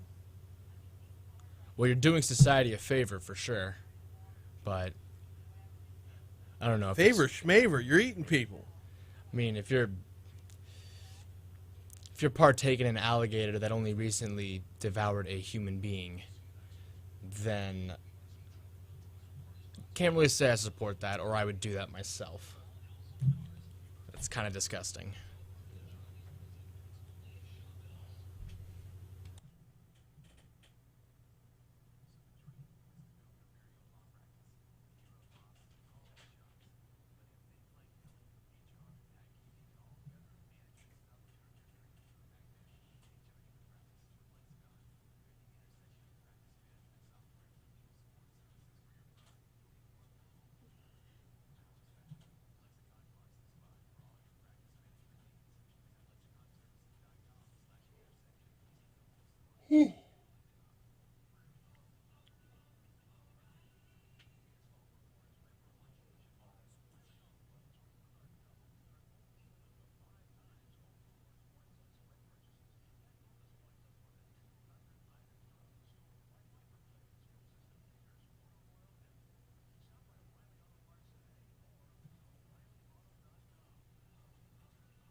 I should not have come into work today.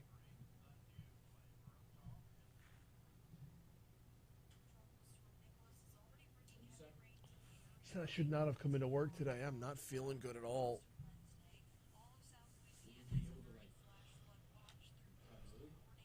I don't know. Yeah, I mean, as soon as I get out of the show, it just. I don't have a fever or anything. I'm just nauseous. Hey, there she is, Haley Arsenault. No, that's not her. Never mind. Yeah, that's her, Haley Arsenault on ABC.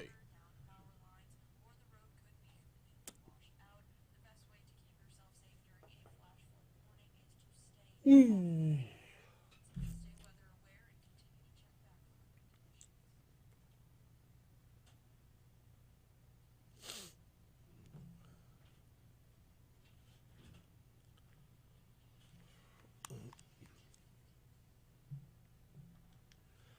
.737 Talk 107.3 FM WBRP. Mornings with Brian Haldane rolling right along. Time to check in with Baton Rouge's Police Chief Murphy Paul. He joins us every month just to talk about the state of things in town. Chief Paul, good morning. Welcome back. How are you, sir? I'm fine. Good morning. How are you today, sir? Doing very, very well. Glad to have you on here. 2021 started off at a historic clip, a ridiculous clip when it came to homicides, but August Yes, looked like it was under, well under what we were averaging every month before then. What were the final numbers on August? We had 7 homicides in the month of August.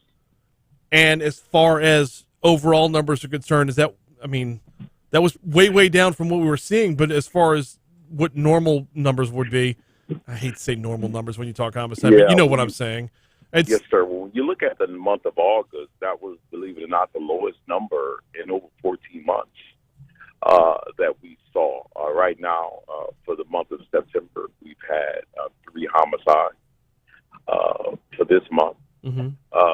So look at overall, we're probably around a 23% increase compared to last year. So we're hopeful that some of the things that we've been doing some of the things that we're doing can change this trend in a downward direction, and we can finish this year with less homicides than we ended last year with, and we should be able to get those numbers down even more. I mean, they got to go really, really low in order to pace out the rest of the year, though. Well, actually, if you look at where we're at now, over the last this month, if that trend continues, then that could be a realistic expectation. Okay. I mean, because if we had this conversation 2 months ago and it didn't seem feasible at all. Well, homicides are so complicated. We talked about, we look for trends. And when you look at it this year, right, you look at some of the strategies that we put in place in 2018, 2019, we began to put some strategies in place. And I think around this time, if you look at 2019, we probably had some of the lowest numbers in a decade. I think there was only 1 year where we had lower numbers in that time frame. And we began to continue to use those strategies. And we saw a few increases the next year. COVID has really, and when I say COVID, the data after that, obviously, right. There are so many things that contribute to that. The data was totally different. We're still seeing a close relationship between victims and suspects. Today's victim is tomorrow's suspect if he survives, and today's suspect is tomorrow's victim. So we still see some of the retaliatory type incidents here. Domestics are still concerning to us, and those are and daytime shootings, more female victims as well. Those are some of the things that we started seeing more of in 20, and some of those same trends continued in 2021. How much are you able to act on those trends? Because, if everything changed within the last year, all the data you got from the previous years, I don't know how applicable it would be moving forward, but how do you balance the COVID trends versus the pre-COVID trends and know where we're going once the pandemic shifts to being more behind us than in it?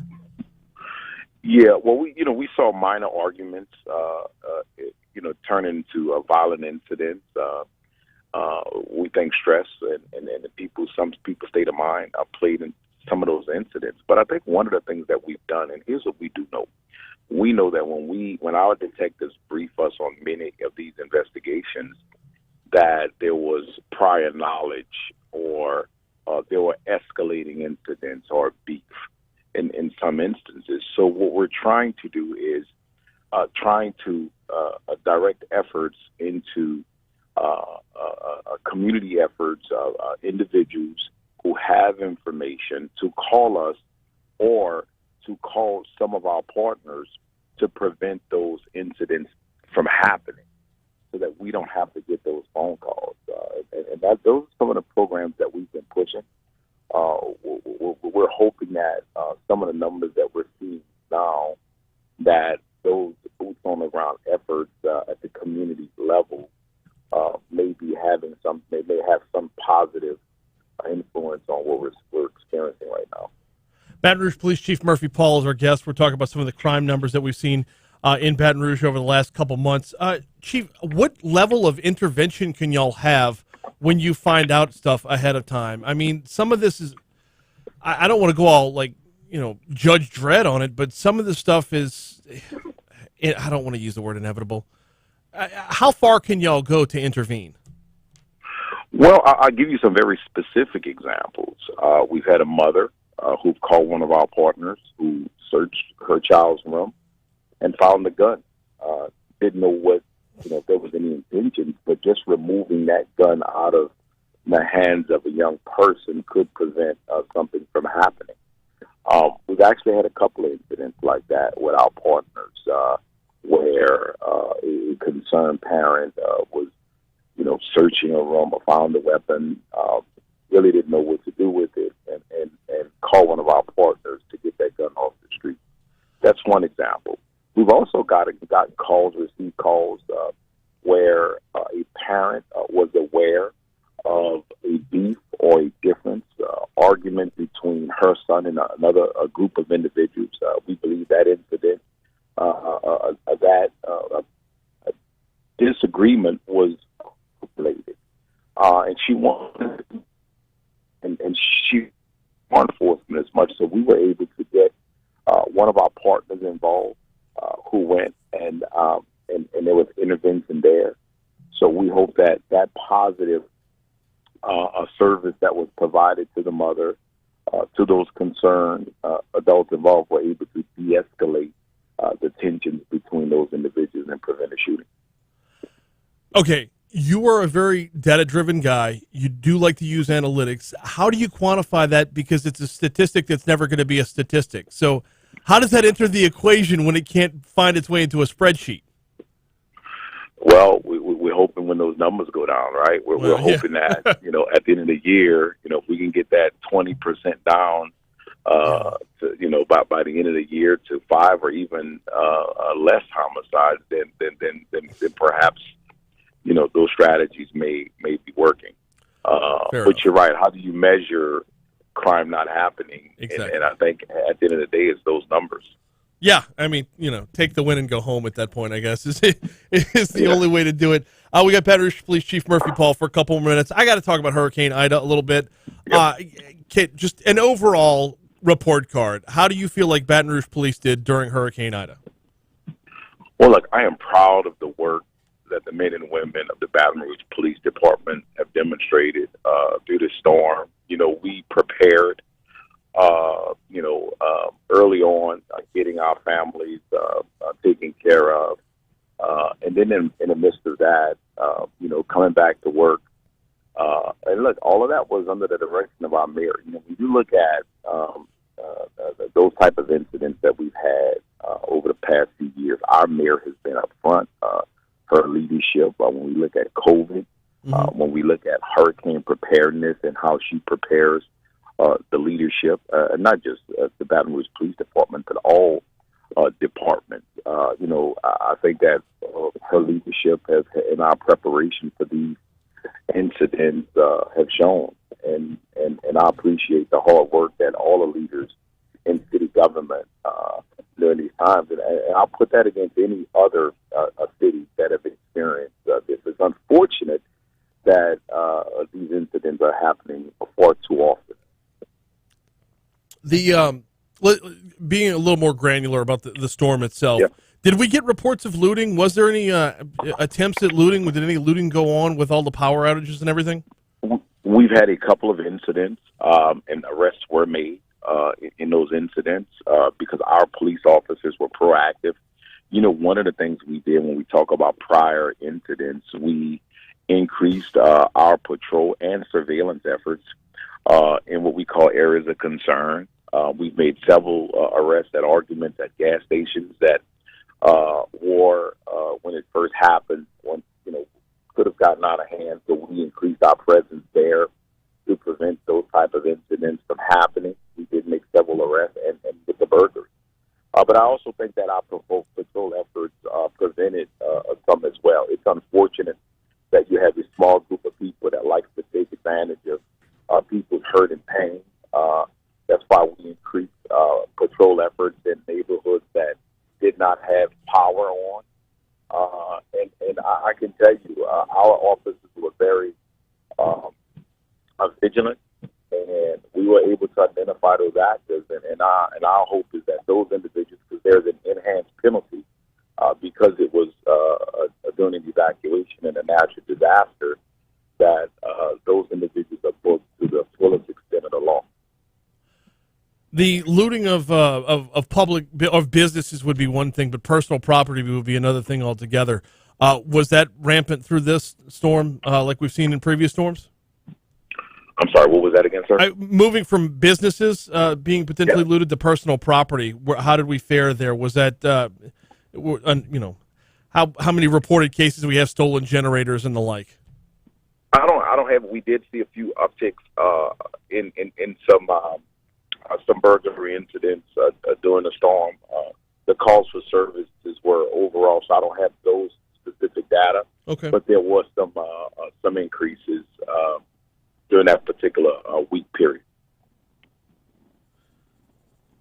Baton Rouge Police Chief Murphy Paul is our guest. Chief Paul, as we're shifting away from Hurricane Ida, getting back to, I guess, more of a normal time, what is the focus for BRPD for the remainder of hurricane season? I mean, is it just trying to stay ahead of the curve? How do we work the rest of the season, not knowing what's coming from, like, say, what's the name of the one we've got right now? Nicholas, that's on its way. Yep. Well, look, the roadways, I mean, I'm out now on the roadways. It's very dangerous right now. It's slippery, it's wet. Be careful, leave early, take your time, and be prepared. You know, I'll talk later about putting information out. Education and awareness is so important, and that's one of the things that the Mayor's Office of Homeland Security and Emergency Preparedness has done a great job of pushing information out prior to. And I think the key is the preparedness. You know, we've been through this, unfortunately, too many times. And I think if we just listen to the directives, to the advice that's given by our leaders, then we'll be okay. One thing I would like to point out is, you know, when we have natural disasters such as this, there's always that group of individuals that I talked about that like to take advantage. And if you go to our website, you know, with contractor fraud, that's something that we always see the aftermath of these situations. Make sure you inform yourself, make sure you do the research so that you don't become a second victim. Absolutely. He is Baton Rouge Police Chief Murphy Paul. We always appreciate the time, sir. Thank you so much for hopping on today. Yes, sir. God bless. You too. 7:50. We're late for Your Money Now. Let's get it.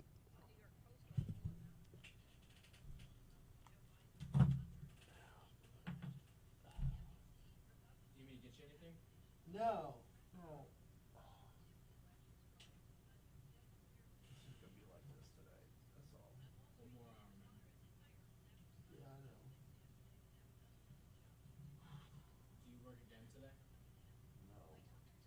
I got a full day worth of meetings set up.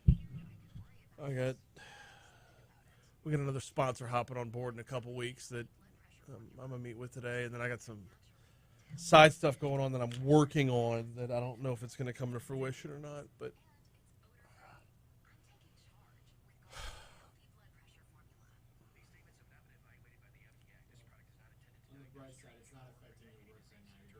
Well, thank you. I'm like scatterbrained. There was something else I wanted to ask the chief, and I really don't remember what it was. But thank you. BRPT, okay. Well, good. They sponsor this segment, so.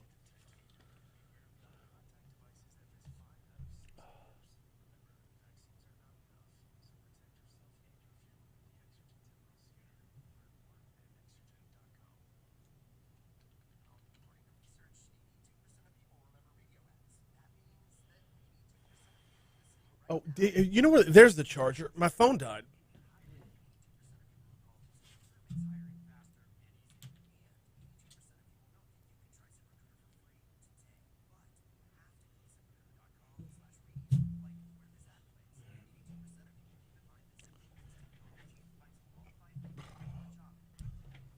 Oh, God.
so many obscure little baseball notes in this day in history that none of them are worth mentioning in the segment. But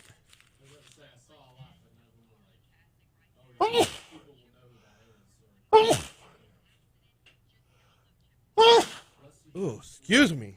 That's what I need. Add sneezes to the mix. I mean, the only one that's really worth it so far that I found, 1994, this day in 94 was when Bud Selig called off the rest of the season due to the strike. On this day in 1996, Mark McGwire hits his 50th home run of the season. Of that season, off of Cleveland hurler Chad Auger, becoming the 13th player in Major League history to reach that plateau. No. Chad Auger went to LSU, though. That's why I bring it up.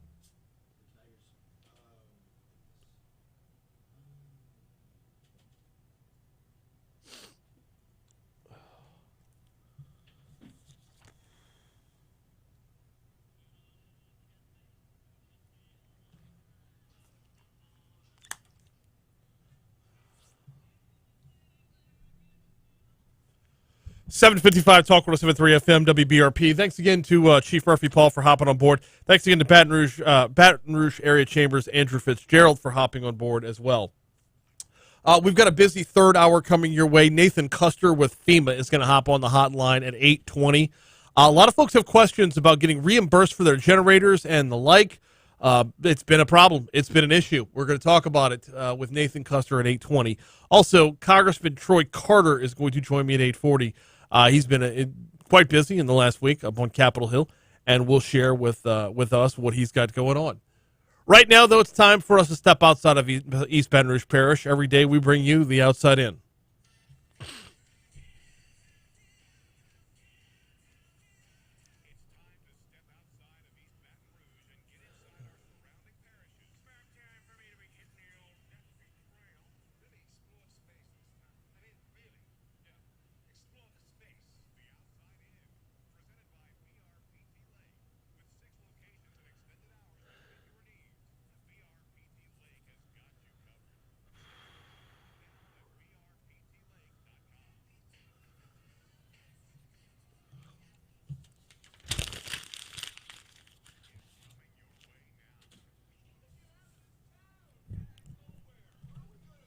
Starting off in East Feliciana Parish, a contract teacher at Dixon Correctional Institute was arrested after allegedly sneaking inmates' cell phones, cigarettes, and alcohol. Louisiana Department of Public Safety and Corrections said 61-year-old Mark Schamberger is no longer allowed on Department of Corrections property. Schamberger was booked into the East Feliciana Parish Jail for introduction of contraband into penal institution and malfeasance in office. Over to St. Helena Parish, where one woman's about done with Demco. Lori Jones lives off Highway 16 in Pine Grove. She says everyone around her got power back on Friday. She's still the only one in the dark. Lori strung up a sheet in front of her property with blue spray paint, and the sign reads, "Demco, you forgot me again." It goes on to say this has happened for 16 years. You never forget the bill, though. She says she's had multiple conversations with Demco about the issue, but there is yet to be a resolution. By the way, she's not the only one. There's a number of folks in Livingston Parish, St. Helena Parish, and Ascension Parish as well that are looking at a similar situation and a similar level of frustration. In Washington Parish, a former firefighter was arrested Tuesday for second-degree rape, which is his second arrest for rape in the span of a few months. Washington Parish Sheriff's Office said 30-year-old Brandon Applewhite was arrested September 7th, released 2 days later after posting a $75,000 bond. Applewhite's first arrest was in May of this year when he was charged with non-consensual disclosure of a private picture, extortion, and malfeasance. The following month, Applewhite was arrested on a charge of second-degree rape. Closing out in St. Tammany Parish, wildlife agents, as you heard in our news at the bottom of the hour, wildlife agents captured an alligator they suspect attacked and killed a man after Hurricane Ida flooded his property. The St. Tammany Parish Sheriff's Office said Monday authorities captured the 12-foot, 504-pound gator near the area of Avery Estates, where 71-year-old Timothy Satterley went missing 2 weeks ago. The Sheriff's Office said the animal was captured Monday using traps on a nearby waterway. They found what appeared to be human remains inside the gator. The coroner's office is working to confirm whether or not those remains belong to Satterley. Dear God, I hope so. I mean, otherwise you got a completely different problem on your hands. That is The Outside In, presented by Baton Rouge Physical Therapy. They got 6 locations throughout the greater Baton Rouge area. They bring you The Outside In every day because, well, that's where you'll find them as well. You'll find them in Ascension, you will find them in Livingston, and, of course, you will find them right here in Baton Rouge. They introduced physical therapy to the Baton Rouge area about 59 years ago. They can help you out. They'll sit down, they'll get to the root of your problem. They will talk about your hesitation, your concerns, what you've got going on, and how to get down to fixing it. BRPTLake.com is the website, BRPTLake.com. 6 locations throughout the greater Baton Rouge area, and yes, they will treat you like family to each and every one of them. Get back to being your best you, and it doesn't have to be a major injury, any nagging injury you've got. Get back to being your best you by thinking physical therapy at BRPTLake.com.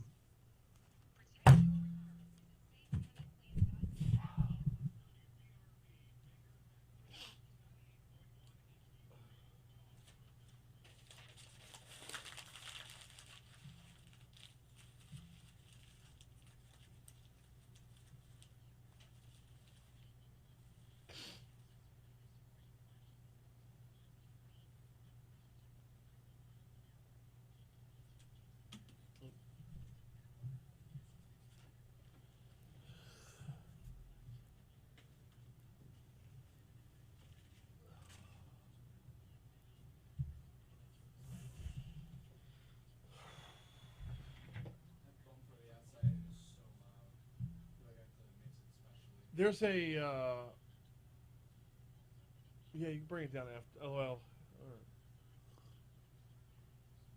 Bring it down like ever so slightly in the beginning. Yeah. And then obviously I fade it whenever it's wrapped.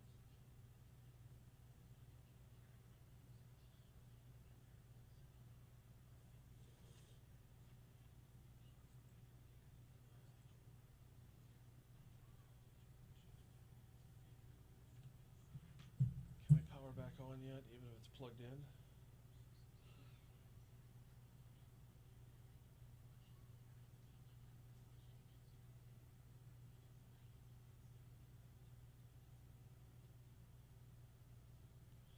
Spinny wheel, spinny wheel.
I guess I probably shouldn't have video running during this, just because.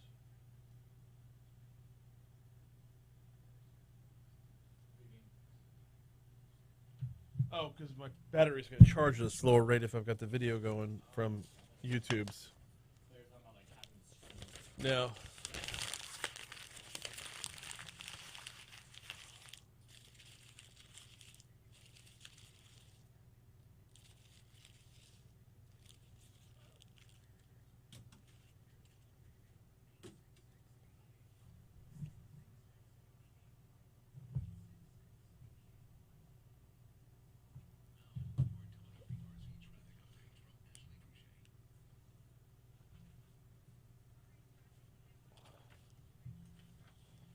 Do I have a live in this one? Do I have a live in this one? Okay.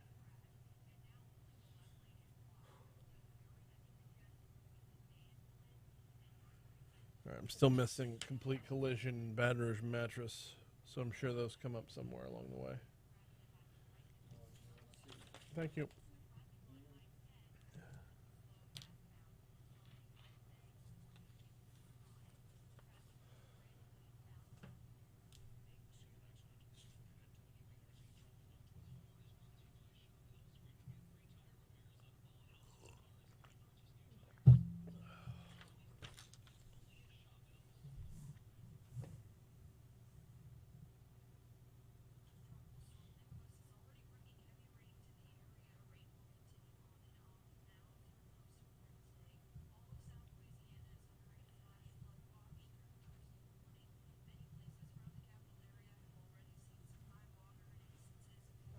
Let's open up, see if we got any comments.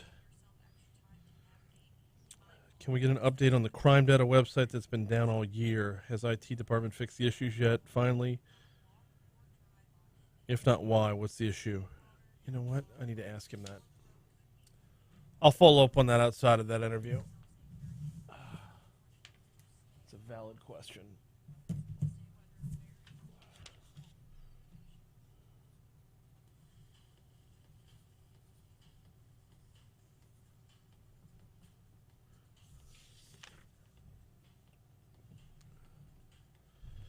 Galen says COP Paul called one of our partners. Who's the partner? Oh, crap. I wish I'd have seen this.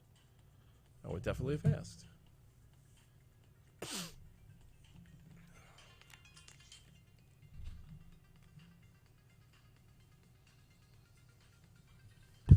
.806 Talk 107.3 FM WBRP Hour 3 of Mornings with Brian Haldane coming your way right now. Brian here with you. Jake Barty producing. We've got a busy hour for you this hour. First of all, thanks again to Andrew Fitzgerald from the Baton Rouge Area Chamber for talking a little bit about Hurricane Ida's impacts on the economic growth here in Baton Rouge, or the recovery efforts here in Baton Rouge, as well as we are still amidst the pandemic. And thanks to Baton Rouge Police Chief Murphy Paul for talking a little bit about the crime numbers. Interesting. So the chief hops on board once a month, right? And this time 2 months ago, we were on a record-setting clip, and the idea of not setting another record was just unfathomable.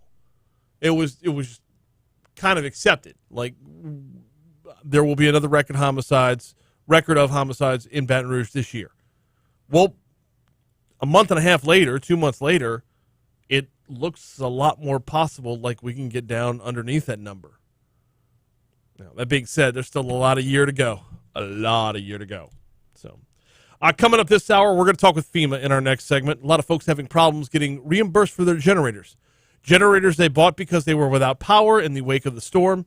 And we're going to run through it all with Nathan Custer from FEMA in our next segment. Also, Congressman Troy Carter will join us this hour as well. Right now, though, is the part of the show where we hand things off to Jake to take us back in time with this day in history. What you got?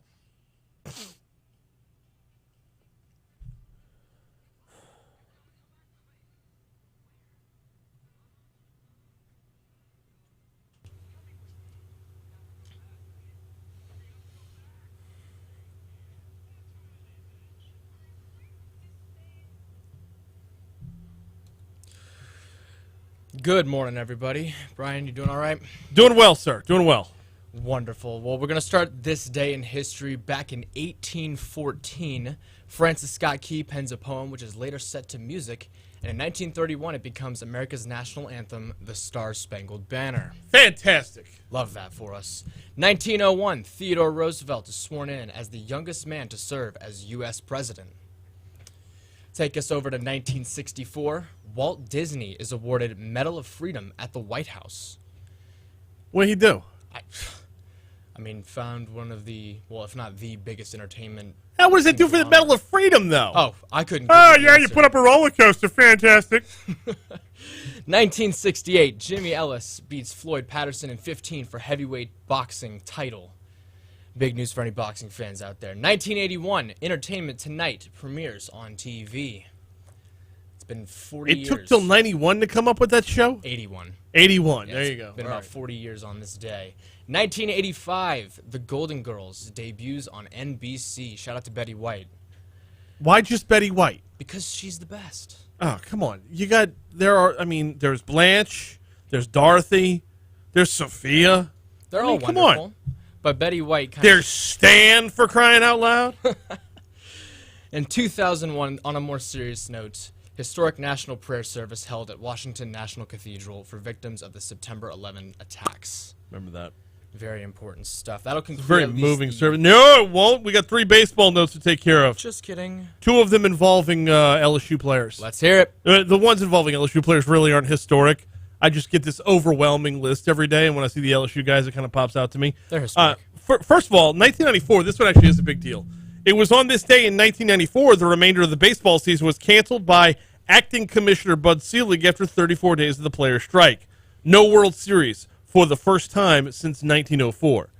90 years. Streak broken. No World Series in 94. Eesh. Now, to the LSU stuff. It was on this day in 1996 that Mark McGwire hit his 50th home run of the season. That made him the 13th player in Major League history to reach that plateau. Who'd he hit it off of?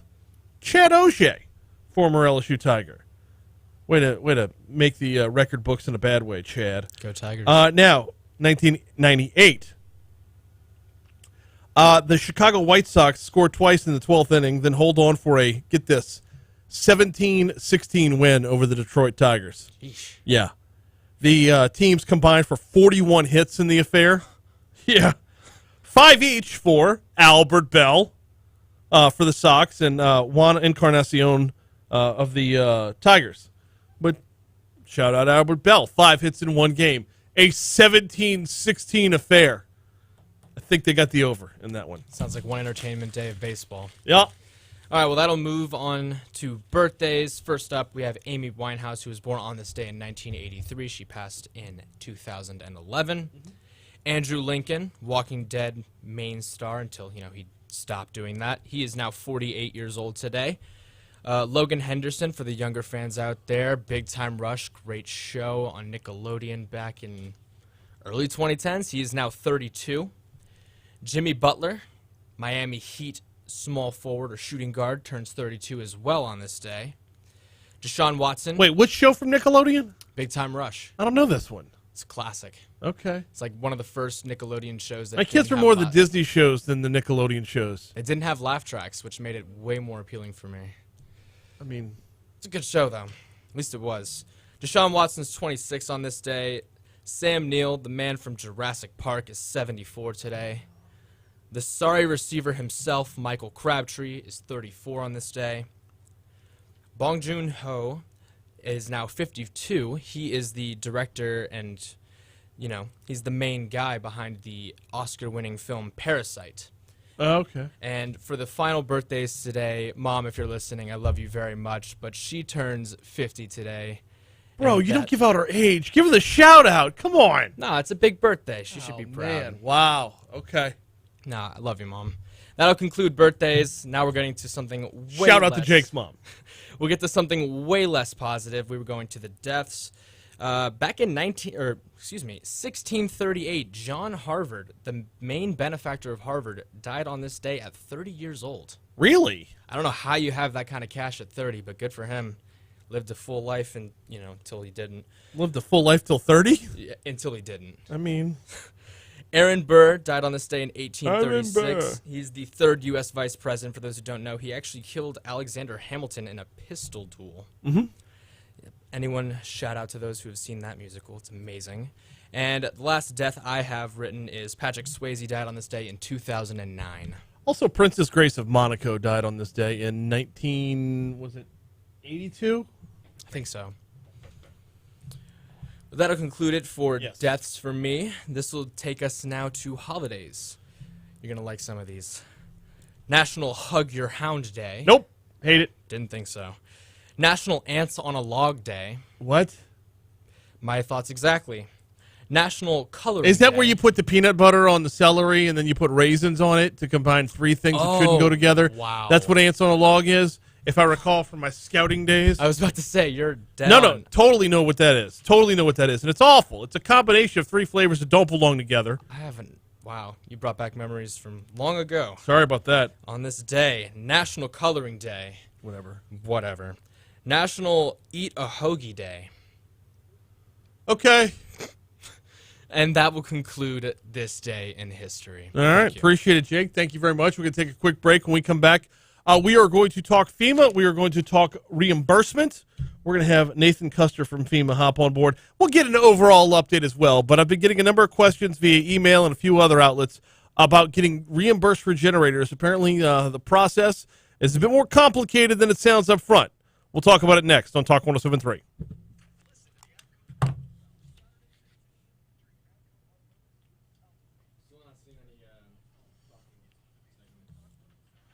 It's all right. I'm going to do Baton Rouge Mattress on the way back in, regardless.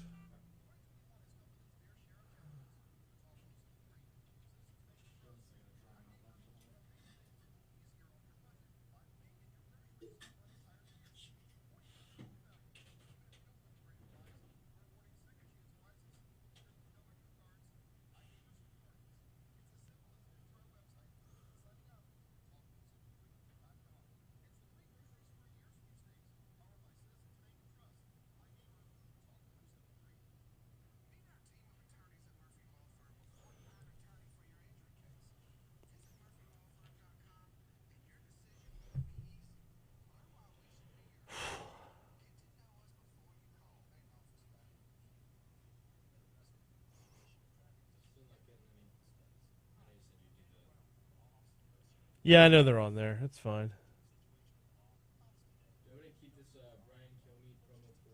Yep.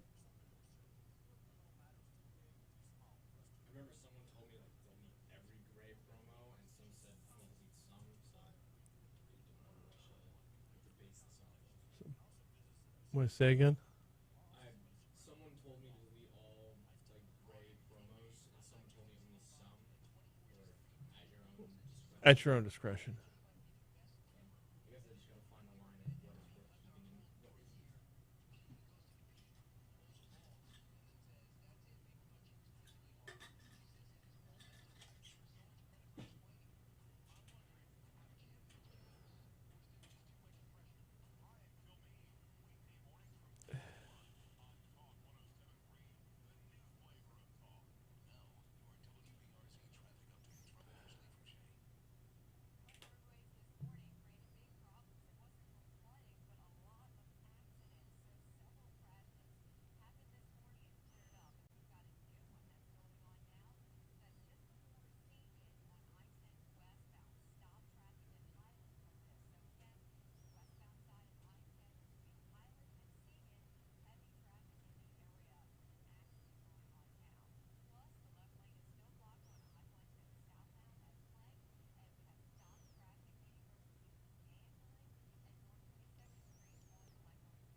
There he is. Talk 107.3. Wonderful. Yes, sir. We're getting live momentarily. We'll get you on. No, you're doing great. We'll have you on momentarily. All right, please hold. 818, Talk 107.3 FM, WBRP. Mornings with Brian Haldane rolling right along. Got to connect with Nathan Custer from FEMA here in just a minute. He's been a valuable resource thus far when we need information. And, well, judging on the emails I've been getting, we need some information. So he'll hop on in just a second. I do have to tell you about the folks over at the Baton Rouge Mattress Outlet, 2 locations, 4065 Florida Boulevard if you're in Mid-City. The Mid-City location is the bigger of the 2 locations. If you want to get by and test drive some mattresses, swing on by. Mitch encourages you. Lay down. Try it out. Make sure it's right for you. You don't want to take home a mattress that isn't 100% perfect for you because, well, it's all about getting yourself a better night's sleep. 4065 Florida Boulevard in Mid-City or the corner of Jefferson and Hoosier 2 18181 Jefferson Highway if you're down that way, or if you're in Ascension Parish, or anywhere towards the southeastern corner of Baton Rouge. Mitch always has great deals going on, coming off the Labor Day deals as well. He's got extending the financing deals that are going on, and as always, if you mention you heard about it right here, you get free delivery at both locations, or I should say either location of the Baton Rouge Mattress Outlet. Look, if you're not getting the best night's sleep, it might be your mattress that's at fault here. Cooling gel, hybrid, making sure it's firm enough or soft enough for you. The Baton Rouge Mattress Outlet has you covered. All right, so I've been getting a number of emails saying the process to get reimbursed for a generator has been troublesome, to say the least, a darn right pain in the tuchus, to say the worst. Joining us now to talk about it is Nathan Custer from FEMA. Nathan, welcome back, man. How are you? Hey, I'm doing well, Brian. Thanks for having me on. No, glad to have you on here. Let's walk through the process, because we see this every storm. We see this every time when not really pegging FEMA for this, but just when you have this much, when it comes to logistics and whatnot, rules and regulations, a number of things are going to fall to the wayside. So let's walk through the process of what folks need to be doing in order to get reimbursed for their generator. Well, they first have to register with FEMA if they live in one of the 25 declared parishes for Ida. And then when they register with FEMA, either at disasterassistance.gov or 800-621-3362, provide information if you had to buy or rent a generator because of a power loss. It doesn't guarantee that you're going to be reimbursed. We look at each situation case-by-case basis. Okay, that little clarification right there, I think, should be expounded upon a little bit. Does not guarantee. That's right. The generator has to have been purchased or rented on August 26th or later, because that was the very first day that it became known from the National Hurricane Center that Ida was headed toward Louisiana. Mm-hmm. It has to have been purchased because your electrical service was disrupted as a result of the disaster. Did we lose him? I'm here. Oh, there you are. Okay, sorry. You cut out right in the middle of that. Your electrical loss had to be as a result of this. If you lost power, if you lost power because of the disaster, right? Then and you either rented or bought a generator. Now, so I already had it. If you left your home, this is where we get into the case-by-case business. Okay. If you were really not staying at home, you maybe evacuated or you went elsewhere, friends or family. That's something we'll look at as to just the extent of the time you used that generator because of your power outage. Okay. But if you purchased a generator within the approved time frame and you were confirmed to have lost power, you do qualify, correct? That's right. Now, if you purchased it thinking you might lose power and then you were fortunate and never had a cutoff of electricity, then you're not eligible to be reimbursed up to $800. Okay.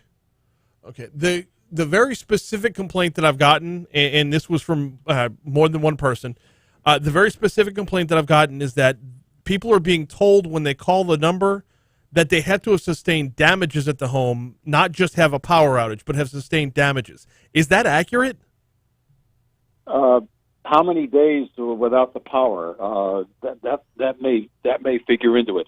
I don't want to try to judge each individual case and situation that comes up.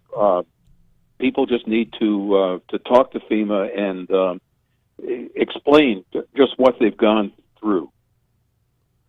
Is there, this might be a better way to ask it, is there an outlet for them to go? Like, let's say they call FEMA, they run into a brick wall.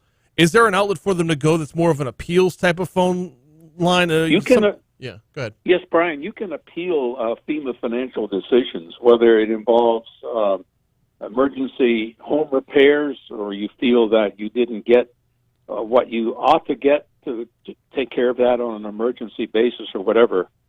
So by calling the FEMA 800-621-3362, they can guide you in the right direction if you absolutely feel that you legitimately are entitled to up to $800 for buying or renting that generator because your power went out as a result of Ida, that's something that's an avenue that's open to people. Nathan Custer with FEMA is our guest. Nathan, you mentioned something about the duration of the power outage. Does that play into it? It may. I don't want to talk about the specifics of that because it can vary with each individual application. Mm-hmm. So I just really don't want to get down into those weeds, if you will, Brian. Call FEMA, explain your situation, and see what happens. Okay. Let's shift from generators over to chainsaws. A lot of folks have gotten in the chainsaw game since the storm. What's needed to get a little bit of money back in that regard? Oh, for buying or renting a chainsaw, it has to be because you needed it to get access to your home. Let's say trees were blocking your door, you simply couldn't get into the home, or to remove hazards from your home. Those are the two qualifications on being eligible for reimbursement on chainsaw of up to $250. That is an important clarification right there. You had to have been denied access to your home basically by the trees. Is that right? But the trees came down and you couldn't get in your home. You didn't want to break a window and get in. The doors were blocked. Maybe the front door or the back door, if they had one, might have been blocked. Or that you had hazards from the home. Maybe a tree was up against the home and it's kind of leaning, and you wanted to eliminate that as a hazard, so you bought or rented a chainsaw. What else is out there as far as reimbursement is concerned? Because the generator was the big question I got. I only got one question about the chainsaw, and it actually sounds like that person who asked about that one, they weren't denied access to their home. They were asking for just removal from their yard. But that's why that's an important clarification. Yeah, what else is out there? Cleaning up the yard, Brian, wouldn't qualify. Yeah, exactly. Nathan, the first time I had you on, we talked about this. It's the Federal Emergency Management Agency. You're not the just general overall cleanup and take care of everything agency. So if we can whittle down to the people that really have the real issues here, I think we can get to the root of their issues. What else is out there? We're trying to get people, Brian. Yeah. We're trying to get people on the road to recovery. Absolutely, not to make them whole again to where they were. Totally. Nathan Custer is our guest. What else is on the table for folks right now? Well, let's hope Nicholas doesn't get out of control. But anyway, we were continuing to urge people to register. 1-800-621-3362 or disasterassistance.gov. We're in the process of opening up some mobile registration intake centers, and that we're going to be coming out with some schedules on that here in the next few days. These are going to be locations where people can go and talk to FEMA members of our DSA teams, which is Disaster Survivor Assistance Teams, and register. Maybe they've had problem making a phone call or access to going online to register that way. So people with FEMA, the staff members, will have tablets, and these will be kind of mobile locations going into different communities, especially neighborhoods where there is problem of people getting access out of there or transportation issues or whatever. We're looking at those issues. So people can then register with FEMA directly by talking to a FEMA person. Also, that FEMA person can answer general questions about the FEMA recovery efforts. The one in Baton Rouge, if I'm not mistaken, opens up tomorrow at the Goodwood Library. Would this be a good outlet for folks who have they might feel like they're not communicating the best over the phone? Would this be a good outlet for that? That's exactly it. People, a lot of people are more comfortable talking to somebody face to face than trying to do it over the phone. And meanwhile, last time we had you on, you talked about the overall numbers. What is the overall number? How many folks have FEMA been able to help so far? I don't have that right in front of me. If you stand by for just a second, I can bring that up. No, absolutely, yeah. We're talking households, mm-hmm. and it is approving. We've approved 285,000 households for grant money. 285,000 households There's already $329 million in grants in the hands of the survivors in Louisiana. And we have more than 10,000 households that are staying in hotels in what we call the Transitional Sheltering Assistance Program. That's temporary housing because they've been displaced from their home because of the extent of damage. Now, as far as the FEMA grants are concerned, your office put out a press release yesterday about spending money wisely on disaster-related expenses.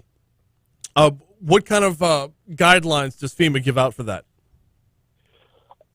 Don't spend the money to take a trip somewhere. To put it in plain language, Brian, use that money for what it was intended, which in many cases will be emergency home repairs. And that's kind of a very important thing, because often in these disasters, practically every time there's a disaster, we have fraud problems with some of the people who apply.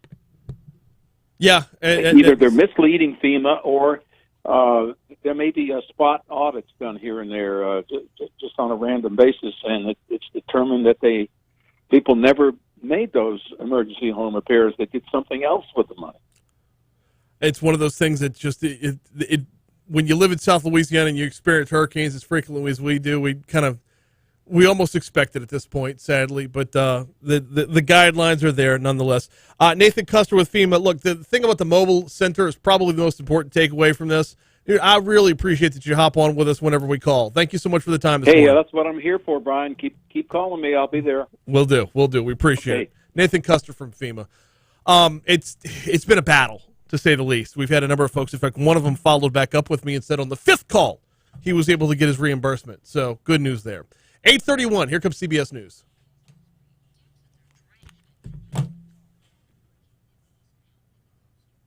Boy, that guy's not helping their cause at all.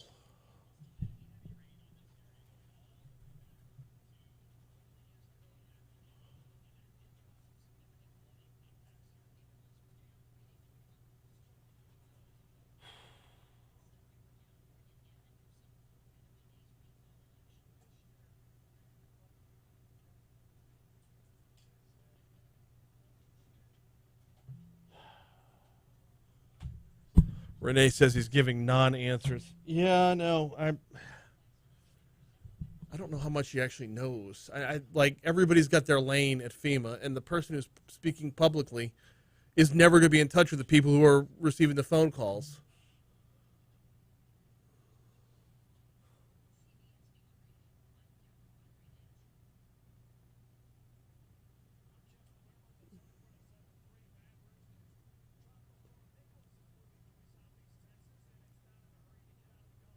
No, well.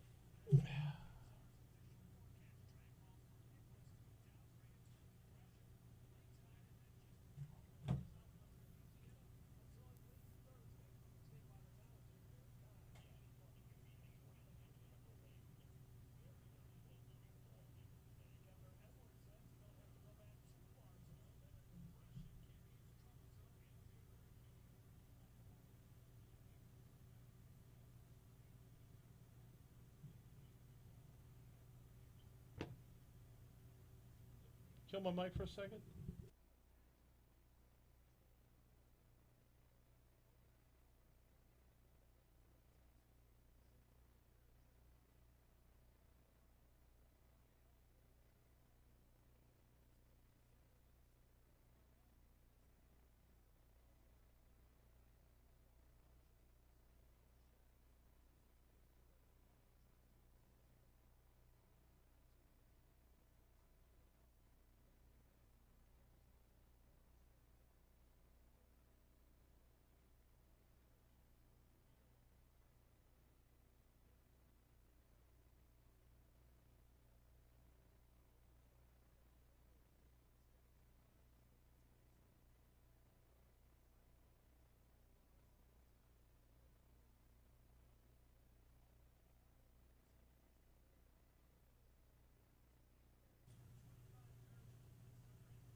That's done.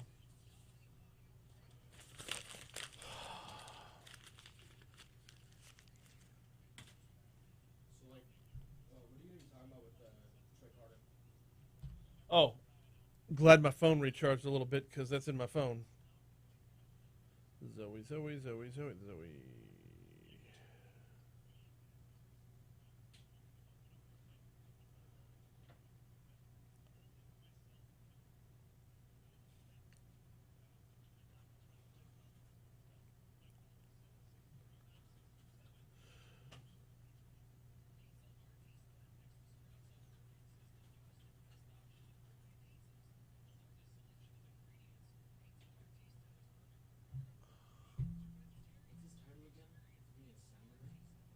Troy Carter, Congressman.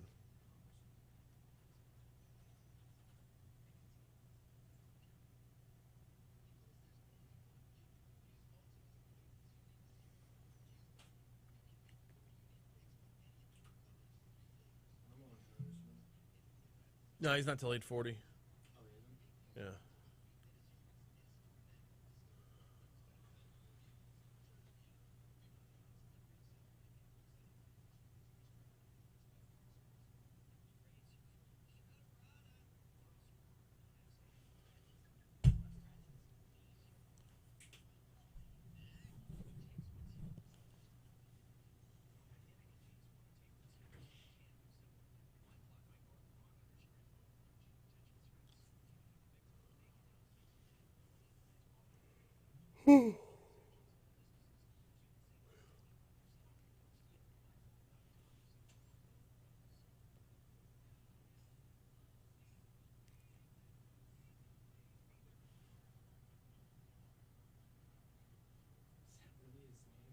Lars Larson, yeah.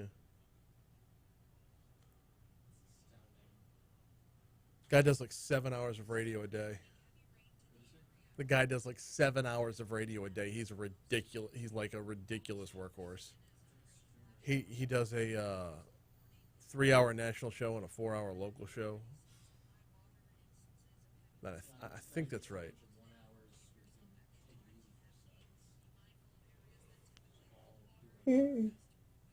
No. Oh.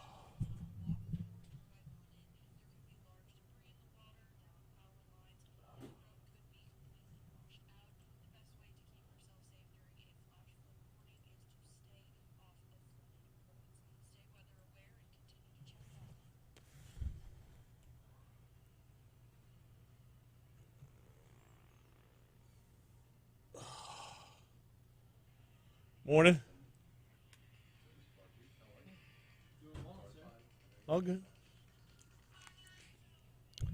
8:38 Talk 107.3 FM WBRP. Thanks again to Nathan Custer for hopping on board. It's not the easiest position to be in. You can't always give everybody. I mean, you can't give everybody the answer they're always wanting to hear. But thanks to Nathan for hopping on to talk about what limited capacity he could. We're at that time where folks get frustrated.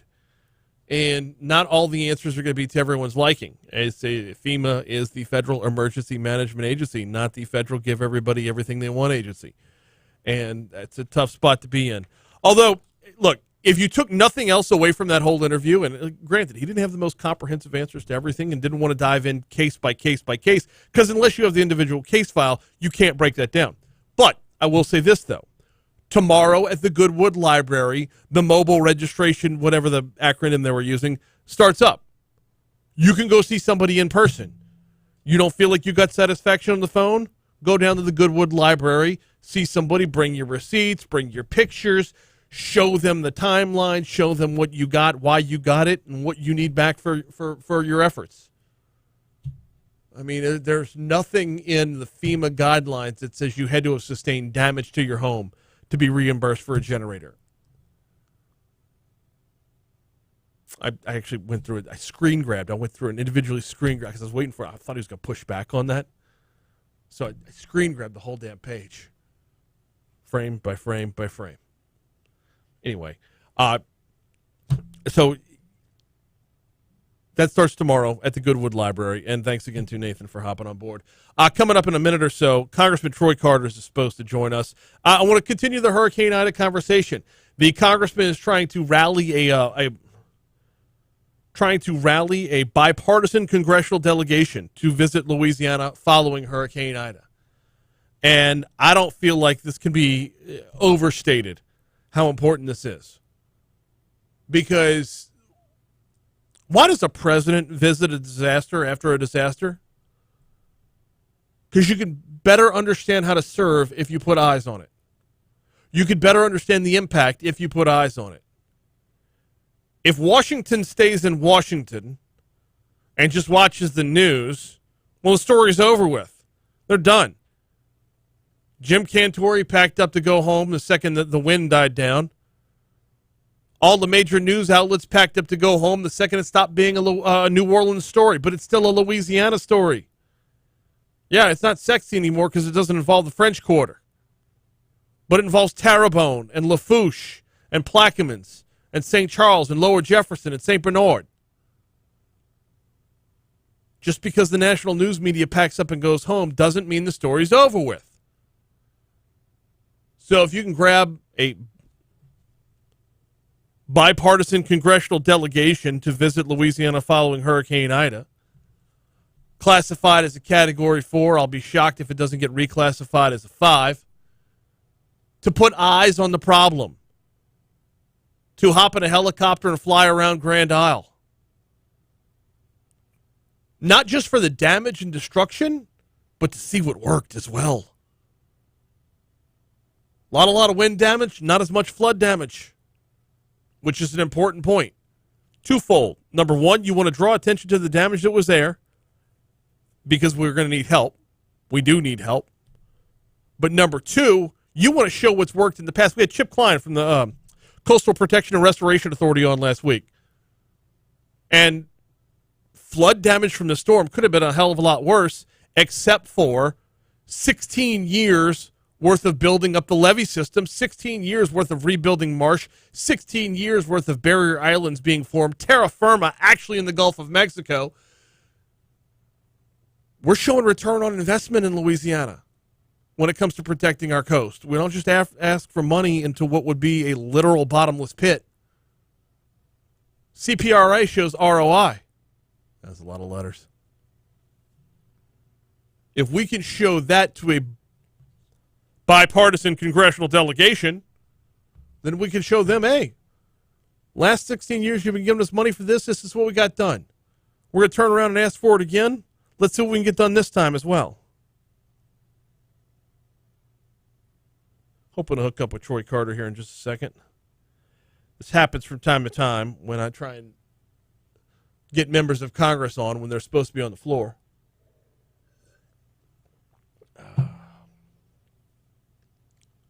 Also, when we get Congressman Carter on, if we're able to get Congressman Carter on, I want to talk a little bit about COVID-19. I know he's been hosting some vaccination events. I want to talk about that in regards of, are we about to see not a decline, you can never physically have a decline in people vaccinated, but a slowing of those who are getting in line. He hosted a vaccination event, or a couple vaccination events. We'll talk with him about that if we're able to connect here. Hey, while we're waiting, though, I was supposed to tell you about this later on, but I can tell you about it right now. If you experienced any damage to your vehicle during Hurricane Ida or anytime since then, where did you take your car? Where are you taking your car? Did your insurance company set you up somewhere?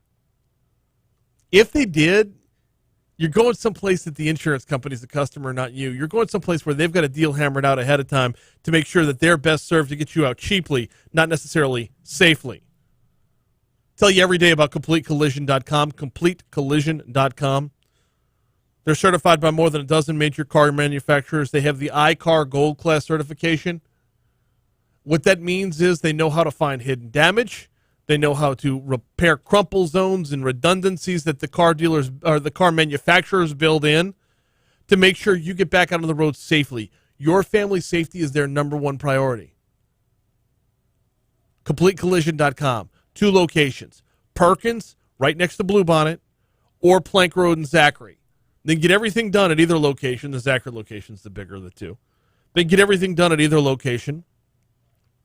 But they're here for you as opposed to being here for the insurance company.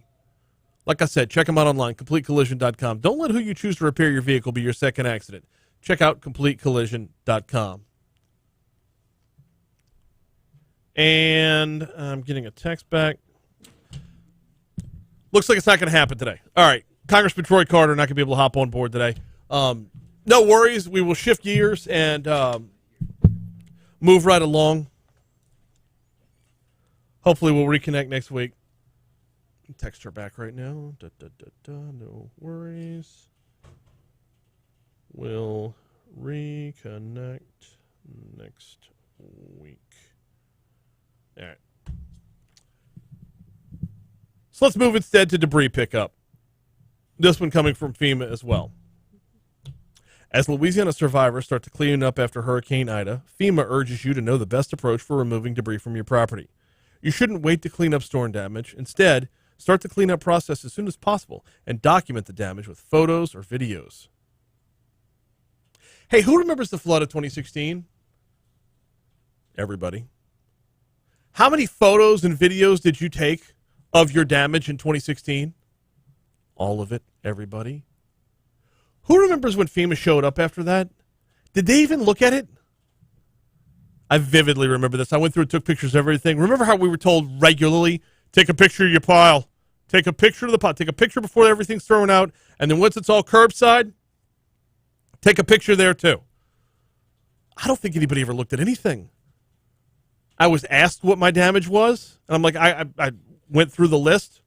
Carpets here, floors in there, sheetrock up to 4 feet, blah, blah, blah, blah, blah. I got pictures. You want to see them? Nah, I don't care.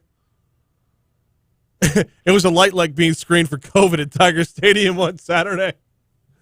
I mean, when you stop and think about it. But debris pickup is ongoing right now. EBR put out a map. We're going to dive into that map probably tomorrow as far as the schedule is concerned, where they're actually at with getting things picked up. FEMA picks up 100% of the tab for the first 30 days after a storm. So Baton Rouge is on the clock to get everything picked up. In the meanwhile, since we're not talking with Congressman Carter in this particular segment, and I'll get to the root of what happened here. No worries. Yeah. The latest on Tropical Storm Nicholas. I don't know why I have a block on that. Maximum sustained winds have dropped again, now down to 60 miles per hour. The latest numbers came out about an hour and a half ago, or an hour and 48 minutes ago. Now down to 60 miles per hour for maximum sustained winds. We are now looking at a post-tropical depression by the time it gets towards Baton Rouge. Tropical depression still is across the state lines, which should be overnight tonight as we get into the wee hours. It'll cross from Texas into Louisiana. It's also expected to slow down a great deal. In fact, it has moved a little bit, or slowed down a little bit already, moving north-northeast at 8 miles per hour right now. That was 9 miles per hour before. If it continues on that pace, it will slow down, and it is expected to dissipate over us. So we are still expecting a rain event as a result of Tropical Storm Nicholas.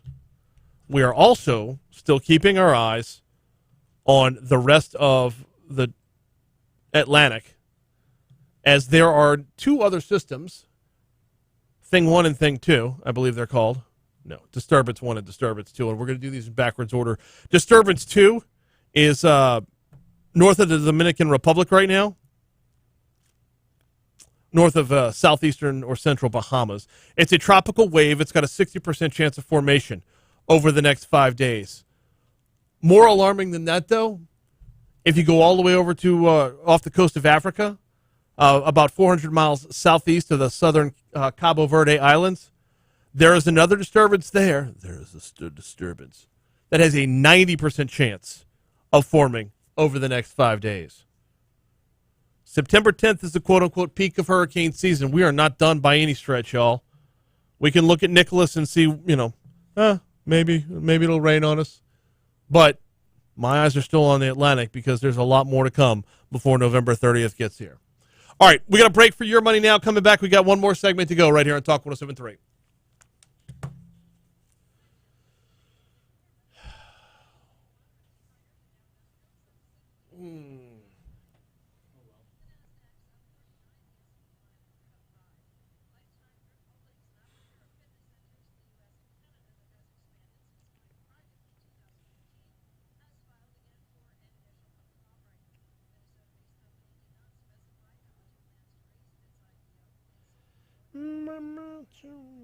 Hey, we're gonna move over to.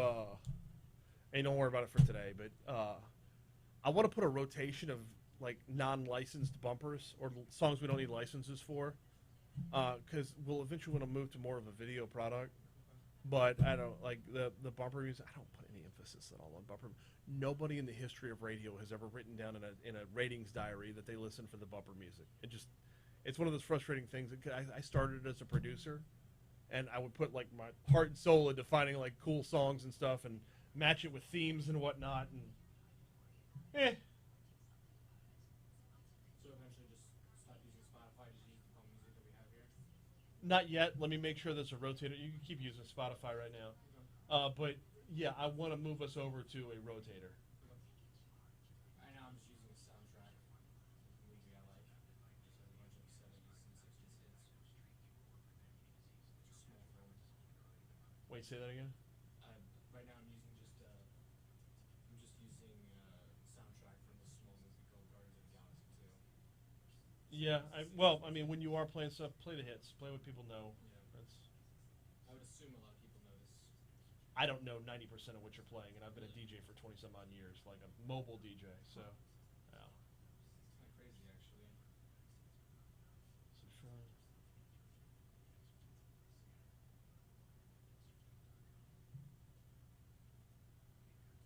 you're telling me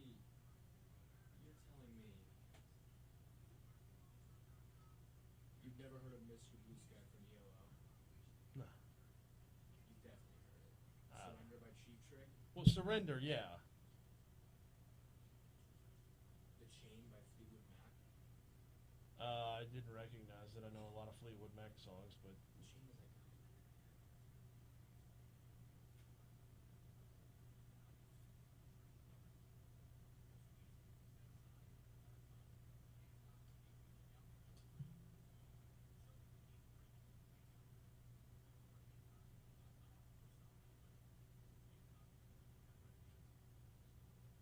Alright, we have a couple of those great promos. Only 3 are it's fine. Let them play. Let them play. I'm fine.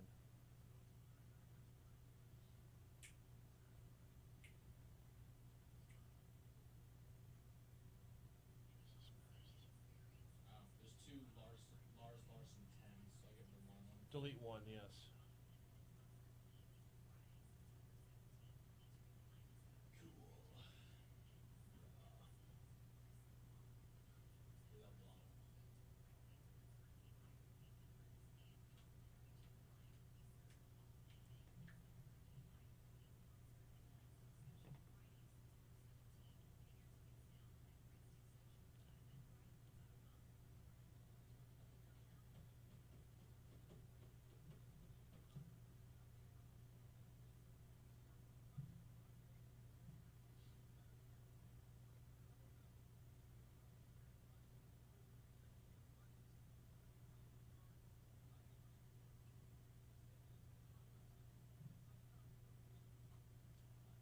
Cool.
8:55, Talk 107.3 FM, WBRP. One more segment to go here on Mornings with Brian Haldane before we hand off to the Fox News Rundown. And that, of course, comes before the Brian Kilmeade Show. Looking forward to Kilmeade today. He's got a full slate up to and including his simulcast with Jim Varney along the way. Before we get out of here, between the pandemic, under 1,700 folks in the hospital now, and Hurricane Ida and the recovery and everything else that we got going on, does anybody pop their head up to look at any national headlines lately? California's gubernatorial recall election is officially today, and as best I could tell, it's over before it starts. The story from NPR. I know, NPR. For the first time in nearly 2 decades, California voters will decide whether to remove their governor in a recall election today. This time, it's Democratic Governor Gavin Newsom's job that's on the line. In recent days, national Democrats have been weighing in on his performance in office over the last 20 months, trying to convince voters to keep him at the helm. Vice President Kamala Harris swung through the San Francisco Bay Area last week, while former President Obama released a political ad in support of the governor. President Biden campaigned with Newsom last Monday night in Long Beach, calling Newsom's closest challenger, Larry Elder, a Trump clone, which is interesting because Trump was glossed as a racist and Larry Elder is very much not white. Newsom's challengers have also stepped up their campaigns in the final days of the recall election, as polling numbers suggest that Newsom will likely get to keep his job. What? You're telling me a statewide recall effort is going to fall short? I'm aghast. I can't believe it. A statewide recall effort is going to fall short. I mean, granted, this happens every time. But color me so surprised. Y'all, by the way, Gavin Newsom's going to have to run for re-election, I believe, next year. Can we go over the whole recall process at some point and just ask ourselves why? I mean, the sheer pointlessness of it. On a local level, I can hear you out. On a local level, you can get mobile and get active. On a statewide level, you get lost in the wash every single time. And inadvertently, you know what you do? You strengthen and embolden the candidate you tried to recall. We've seen it time and time again where the person just comes out the other side with their chest puffed out. And if I'm Gavin Newsom, that's where I'm at tomorrow morning. You wait till everything's done. You wait till everything's official. You wait till it's all officially over with.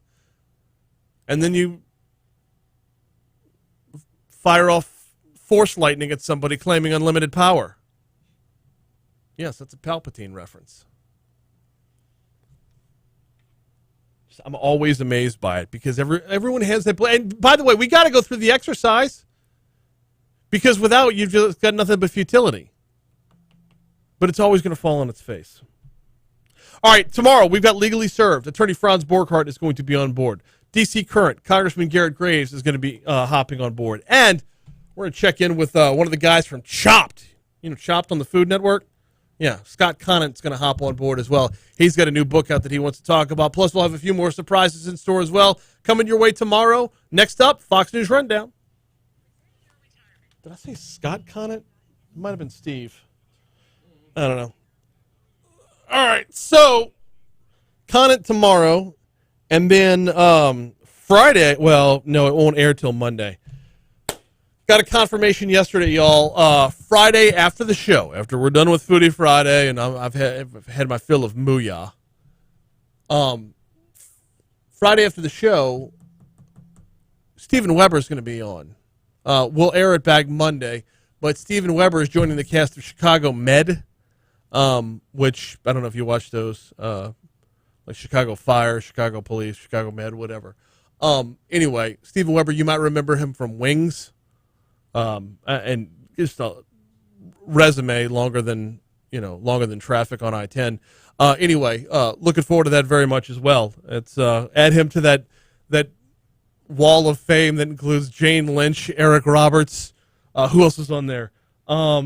Oh, we went on a run. We went on a run where we had like all these B and C list celebrities for like a month. Rob Belushi, Treat Williams, Debbie Mazar. I can't wait. It's going to be fun. Now, I want to talk about some of these procedural dramas and talk about what else Steven Weber's got going on. So, anyway, that's not tomorrow. That's later on in the week. Thank y'all so much for hopping on board today. We will see you tomorrow. Later.